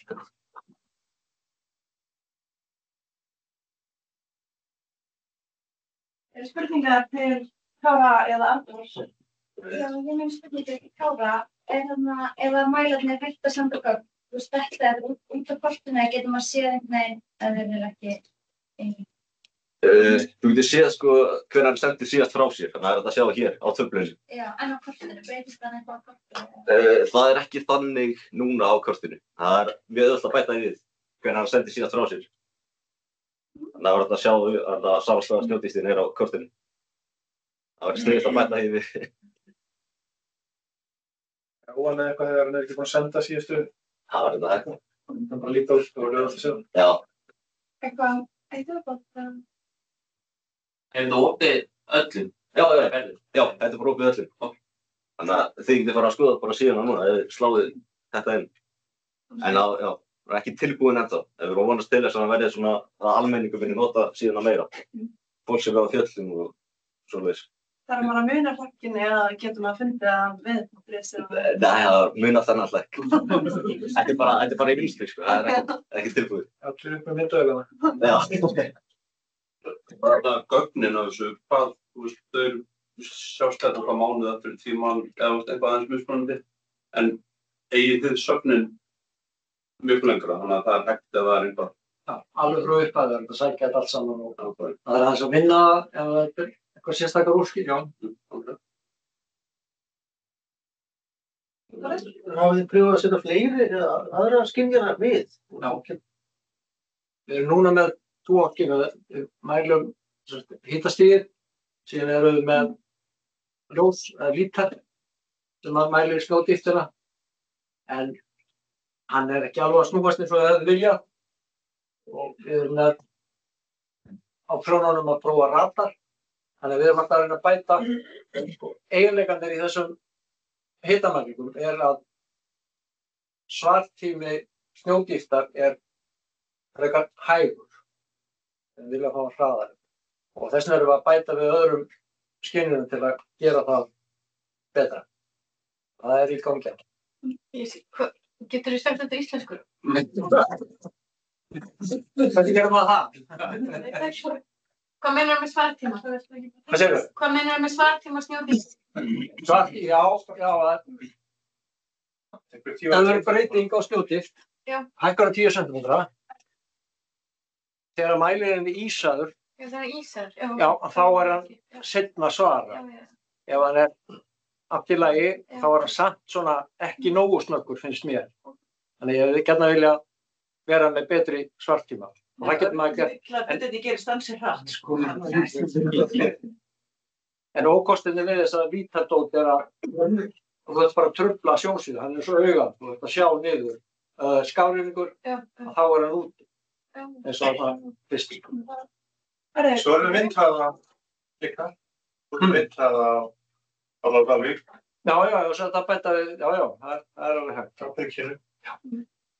Ég held að þurfum við að hleypa erla en eitthvað örsnögt. Hafið velt fyrir ykkur hvernig hvort að vera þetta að deila þessu gegnum samfélagsmiðla og annað því að helmingurinn af fólki sem fer í útivist, það fer ekki inn á síðu, það vil fá þetta bara beint í einhverja samfélagsmiðla. Hafið eitthvað velt fyrir ykkur hvernig myndum við það koma að sinna á ekki TikTok en Mætti það samt á eða hverju? Það er sem upplýsingunum af flælunum og af Snowsense. Á endilega þá hvet ég ykkur til þess. Já, þurftum að gera það. Það væri rosalega gott að við værum með eitthvað svona samtök sem að myndi fjalla þessi máli. Svo þetta gott sem verið að túlka einhvers staðar og bara einhvers staðar gæti líka deilt. Veðurstofan þetta allt saman að búa að túlka. Þetta alltaf umræðin á Veðurstofunni upp á síðkasti. Sjáum hvert hún leiðir. Og ég að taka þetta. Þú mátt bara kynna sér það. Ok, ég ætla að líta hérna. Við erum aðeins eftir áhaldin, þannig að við verðum ekki búin akkurat tál en svona rétt. Örugglega ekki, alveg bókn ekki. Já, ég ætla að bara svona klára þetta með því að titla mitt erindi með þema ráðstefnunnar. Við langaði bara að fara svolítið yfir atvik og þetta ekki endilega alvarleg atvik þar sem fólk slasast, heldur bara almennt hvað hægt að læra og það náttúrulega langt best ef að við þurfum ekki að læra einungis af slysum eins og Danni lýsir hér og það náttúrulega ómetanlegar upplýsingar og bara ómetanlegt að hann skuli deila þessu með okkur.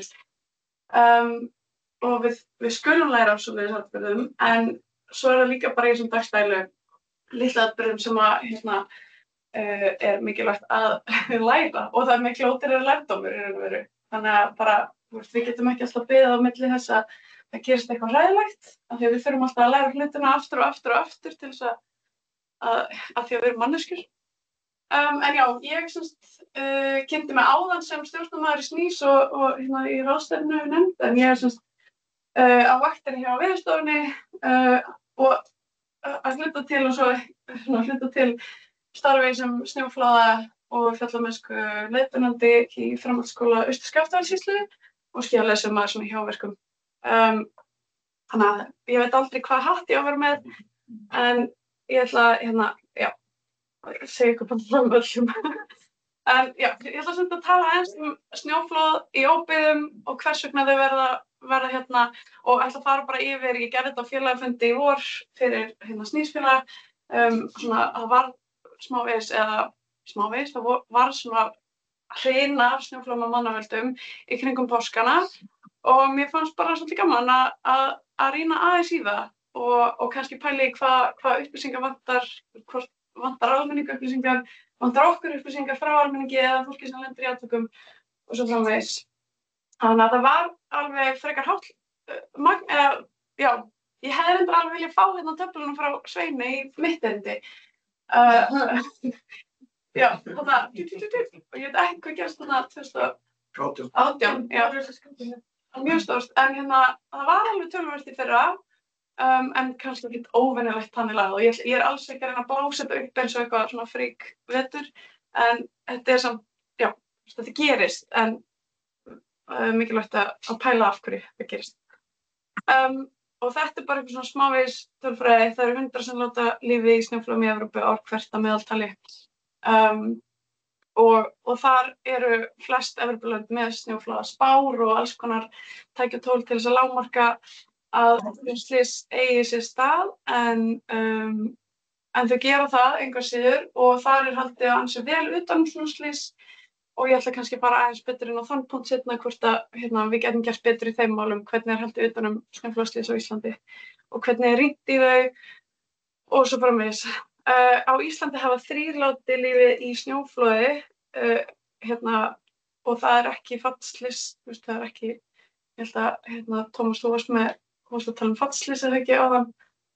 Nei, já, allavega. Síðan, já, hálkuslys.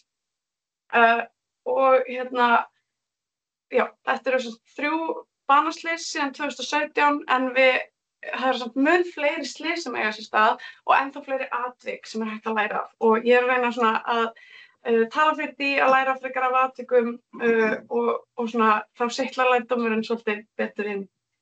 Þannig að þetta bara það sem var að gerast þarna síðasta vor og ég ætla bara að dempa mér í það. Sko, það var þessi hrina og hún byggir á því að við vorum með veika snjóþykju og veðrið var svona, það var hláka í febrúar og bara steypa hana myndaðist undir og svo var þurrt og kalt framan af í mars og síðan byrjar að snjóa yfir það og þá byrjar þessi heita snjóþykja og kaldur fleki ofan af því, þá byrjar að kantast á milli þess og myndast veikleiki þarna. Þannig að við erum að tala hjarn úr febrúar, svo byrjar kemur skafsnörinn og svo myndast þessi viðvarandi veikleiki sem að við helst svolítið lengi. Hann var útbreiddur frekar lengi og þau verða á frekar stóru svæði, öll þessi snjóflóð. Og við erum að tala að við fundum veikleikan frá Siglufirði og alveg austur á Húsavík og svo vitum við, var náttúrulega líka veikleika að finna á Austfjörðum. Þannig að þetta var alveg svona svolítið ástand í gangi og við vorum að vakta Austfjörðina líka sérstaklega. Og þessi veikleiki fannst ennþá á Siglufirði 13. apríl. Og þarna á þessu tímabili frá 27. mars til það bil 10. apríl verða 12 snjóflóð af mannavöldum að minnsta kosti, þetta bara það sem við heyrum af og ég ætla aðeins að fara yfir þau eldsnöggt. Sko, ég ætla ekkert að fara djúpt ofan í þessi flóð en 27. mars setur vélsleðasta snjóflóð innanverðum Héðinsfirði með fjarbroddi og það náttúrulega yfirleitt frekar mikið rautt flagg ef að verið að setjast að snjóflóð með fjarbroddi og þess ekki einu svona vera nákvæmlega á staðnum til þess að flekkinn fara á stað. Þetta það veik snjóþykja. Næst, lengst í burtu, þá setja vélsleðamenn á stað snjóflóð nálægt Húsavík og þá var gott veður, þarna var búið að vera svona svolítið,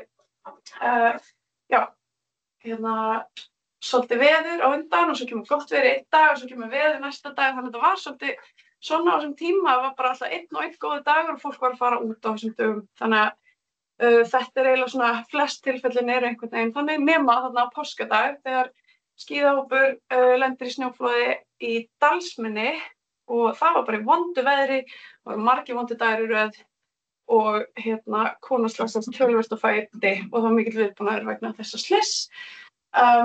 Og það virtist vera sem svo að þessi hópur væri að reyna að gera eitthvað einfalt í skóginum þennan daginn en skyggni var líka það lélegt þannig að þau gátu ekkert endilega séð hvað fyrir ofan þau. 2. apríl setur skíðahópur á stað fjarbrodd í Kaldbak og 2. apríl líka setur vélsleðahópur af stað snjóflóð, stórt snjóflóð í Dýjadal og Dalvíkur. Það var séð af skíðasvæðinu og tilkynnt af bara fólki á skíðasvæðinu og af því að þau sáu bara 4 keyra í burtu en það voru 8 sem voru að leika sér þannig að þau héldu að 4 hefðu orðið undir og þarna var aftur mikill viðbúnaður þangað til að fattaðist að það væru allir heilir á húfi sem betur fer.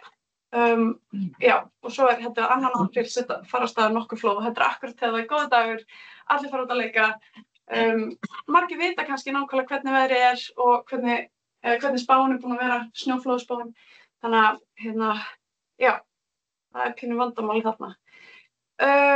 3. apríl setur skíðahópur af stað snjóflóð í Ólafsfirði og 3 hálfgrafast, enginn slasast sem betur fer. Og lendir í svona landslagsgildru, það koma myndir eftir smá. Og aftur 3. apríl þá setur vélsleðahópur af stað snjóflóð nærri Húsavík. Það kemur í fréttunum, þegar við eflaust séð þessa umfjöllun, þá var mikið talað þeir voru eldsnöggir að bregðast við. En hefði getað farið verr, hjálmurinn hans fylltist af snjó en þeir voru mjög snöggir og góðir með ílinn og allt það. En það var aðalega fjallað það í fréttinni fannst mér og að þeir væru með gott viðbragð á búnaðinum sínum sem frábært og það algjört lágmark í raun og veru.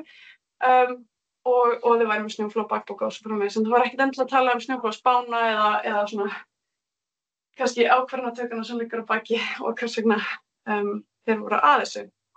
9. og 10. apríl setja skíðahópar af stað snjóflóð í Tungudal og Dalvíkur og þetta voru hópar með leiðsögumenn, allavega annar þeirra deildi því á Facebook, bara flott greinagerð, bara myndband, ótrúlega frábært að sjá hann deila því og þar var fólk einmitt að nota góðan dag, sól, reyna að gera eitthvað með kúnunum sínum og svona, svolítið svona þannig stemning í gangi og líka reyna að finna einhvern góðan snjó og þá endar maður kannski í því að reyna að skíða ekki vindpakkaðan fleka hér, heldur svona aðeins minga hér. Þannig að það voru svona ýmislegt sem var í gangi.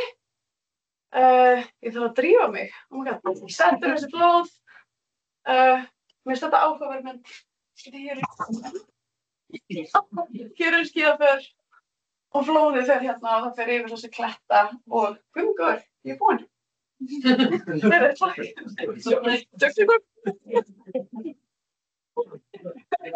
En allavega, við á vaktinni, þetta gekk bara ágætlega hjá okkur, fannst mér, við skrifum fréttir, nýttum okkar bestu tól til þess að tjá þennan vanda, við skrifum, spáin var mest á appelsínugulum eða rauðum og það bara mjög mikið rautt flagg ætti að vera hér. En það spurning hvort það vanti eitthvað upp á. Og mér langar bara svona rétt að fara yfir hvað svona að gerast hérna. Þetta eru vanir hópar og ég ætla að endurtaka, það engin ítaleg skýrsla eða neitt sem hefur átt sér stað hérna. Ég að rýna þetta sjálf. Ég ekki búin að tala við alla persónulega en ég svona pínukvæmt. Ferðamenn að nýta veðurglugga, allir dagar eru vondir og við verðum að gera eitthvað. Leiðsögumenn að skila sínu, það getur verið þó þessi sérfræðingar, það getur líka verið svona hugsunarskekkja í því að þurfa að, fólk kemur bara í viku, þarf að gera eitthvað. Fólk virðist vera að vanmeta landslagið, ætla kannski eina stutta brekku í lok dagsins og setur á stað flóð og grefst. Og svo komið upp svona fínu umræðum það hvort það sem finnst jafnvel í lagi að lenda í snjóflóði með góðan búnað. Þannig að, og fólk að lesa spárnar, það kannski spursmál sérstaklega með þessa erlendu hópa, hvort að við séum að ná til þeirra. Við erum jafnframt líka að fá lítið af tilkynningum frá almenningi og eins og við tölum áðan, þá aldrei of mikið af upplýsingum frá ykkur. Og það sem mér langar kannski að leggja líka áherslu á hér að atvikaskráning fyrir snjóflóð hvergi til staðar og það engin skipuleg rýni sem á sér stað í snjóflóð atvik eins og staðan í dag eða svona sérstaklega gagnagrunnur nema Veðurstofan heldur náttúrulega utan öll snjóflóð. Þá bara spurningin hver á að gera það? Það Veðurstofan? Það Landsbjörg? Það Snís? Þetta bara eitthvað spurning sem ég að velta upp. Mér finnst mér heyrist á öllum að vilja allir reyna að læra betur af svona atvikum. Já, og við viljum í rauninni, já, skapa menningu þar sem við getum talað þessu hluti. Það rétt að fara hérna, hvað getur fólk gert til þess að sporna gegn þessu, fylgjast með snjóflóðaspánni og velja leiðir með tilliti til hennar, ræða plan og væntingar við félagana, þannig að við séum öll á sömu blaðsíðu. Við getum líka bara verið mismunandi eftir dögum, bara dagsformið misjafnt. Segja hlutina upphátt á staðnum, tala þessi rauðu flögg og það er svolítið inn á það sem Alexis var að tala að tala svolítið upphátt og jafnvel skilgreina þessi ákvarðanatökustaði og svona, heyrðu já, þegar við komum þangað þá viljum við aðeins, ef við ekki taka pásu eða maður þarf bara að neyða sig svolítið til þess að tala upphátt og svo eftir á, þá þurfum við að vera skítið á þóttinn, sko, stóðust við planið og af hverju ekki. Sat einhver á skoðunum sínum, var einhver sem sagði ekki eitthvað sem hann ætlaði að segja og þorði því síðan ekki eða vildi það ekki eða vildi ekki skemma daginn fyrir einhverjum hundsum einhverjum viljandi af því að við ákveðum að fara frekar bara eftir, já, mistum okkur í gleðinni kannski. Og svo fínt bara svona hver lærdómur dagsins. Þetta alls ekki tæmandi spurningalisti en þetta svona það sem mér datt í hug og þetta þá bara eitthvað sem við getum tafið með okkur almennt þegar við förum út að reyna svolítið að búa til svona menningu bara innan vinahópsins eða vinnustæðarins eða þú veist í björgunarsveitinni eða allir þessir hópar sem þurfa að taka svona ákvarðanir og ferðast saman í svona landsleik að pæla svolítið í þessum hlutum. Svo vil ég að við tilkynni snjóflóð. Það ekkert mál. Það þessi fína síða og snjóflóðatvið.is og við verðum að skapa menningu þar sem við viljum tala mistök og læra af þeim. Snís, bara eitt enn. Snís kemur sterkt inn, já, einn augljóslega, við erum öll samankomin til þess að hefja samtal. Við ræðum bara hvert erum við að stefna. Það alls konar samtöl búin að eiga sér stað innan þessu samtaka sem frábært. Það fara fleira á fjöll á vetrarlagi en nokkru sinni fyrr, þannig að við sem erum með hugann við efnið getum beitt okkur fyrir því að opna umræðuna og búa til svona menningu sem stuðlar að upplýstara og svona samstilltara samfélagi.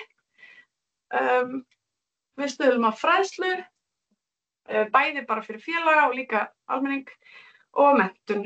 Þannig að vonandi á næstunni þá getum við farið að setja af stað menntastefnu kannski.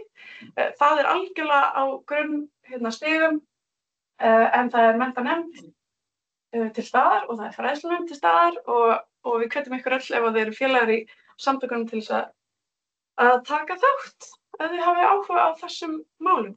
En ég segi bara takk fyrir mig og takk fyrir koma.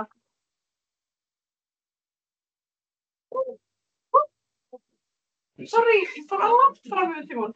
Eitthvað sem þú vilt spyrja Erlu? Ekki bara ein stuttmynd og við talum snjóflóðastofnar sko og þessi að skila sig. Ég hefur verið ekki gerð eitthvað svona markaðskönnun að þessi spár sem fela sig lífni þá réttu markabóla sem þau skriðu fyrir. Hefur það verið gert? Nei, í rauninni ekki þannig. En það var gerð könnun sem var þá bara fólk gat valið að taka þátt í henni. Þannig að það var ekki þá verið að skoða hverjir skoða sparnaðinn, hverjir ekki. En þar var tók fólk þátt og gat þá svara, jú, hvort það hefði skoðað þessa spár, hvort það tilhakaði sér þar, hvort það hefði einhvern tíma breytt ferðahegðun út á spánni. Og í raun og veru niðurstöðurnar af því að verka jákvæðar fyrir okkur fannst mér. Það margir sem skoða þessa spár, það eru og margir af þeim höfðu breytt sínum ferðahegðun einhvern tímann, höfðu hætt við að fara, höfðu farið aðra leið af því að spáin var einhvern veginn. Þannig að, en þetta er könnun sem var gerð 2019 eða eitthvað svoleiðis og við þurfum að endurtaka og síðan væri gott líka að geta gert einhvers konar könnun þar sem að sem ekki valkvætt, skilur, að taka þátt í beinlínis heldur reynt að taka úrstak. En það samt hefur ekkert að segja að taka úrstak bara á Íslandi, þetta þarf að vera með þeirra sem eru markhópurinn fyrir þessar spár. Og fólk tita sig ekki í símaskrá fjallaskíða. Já, þannig það var þessar mínútur í hvernig best að gera það. Þetta er gert almenna markaði. Já, það er alveg. Þetta er eitthvað sem við þurfum að gera. Það er 4 flæðir, það tekur mig 1 mínútu. Ég ætlaði bara rétt svo að fara yfir hvað við erum að spá í vetur, snjóflóðasamtökin. Við ætlum að halda áfram með þessum mánaðarlegu félagafundum sem við byrjuðum í fyrra. Þá annarkvort á kvöldin eða í hádeginu, fer kannski bara svona aðeins eftir efni og hver er að stýra umræðum. Okkur langar svolítið að bæta við svona stöðufundum snjóflóðaaðstæður á ákveðnum svæðum. Og það verður þá kannski meira bara svona eftir þörfum frekar en ákveðnum tímum. Og svo langar okkur að halda vinnustofur einhver afmörkuð efni, til dæmis í samhengi við aðalfund, vorum að spá í svona stefnumótunar degi eða kvöldi. Og svo langar okkur að halda allavega 1 fræðsluviðburð opnum almenningi eftir áramót, mögulega meira ef að gefst tími til. Og annars bara einmitt þetta halda áfram að móta stefnu snjóflóðamenntun og þjálfum og þá í samstarfi við menntastofnanir og námskeiðshaldara, bæta vefsíðuna okkar og samfélagsmiðlunar og svo bara annað svona eftir því hvað hugmyndir koma. Þannig að ef þeir eru með hugmyndir eða dettur eitthvað hug eftir á, endilega koma með þær til okkar. Annars þá bara eins og Erla sagði rétt áðan. Takk kærlega fyrir að taka þátt í samtalinu í dag og allar áhugaverðu kynningar. Þetta er búið að vera alveg frábært. Ef að fólk vill spjalla eitthvað áfram, þá er í boði að vera áfram hér. Ef fólk vill fá sér bjór, þá skilst mér að næsti staðurinn sé Kringlugráin, sem er svona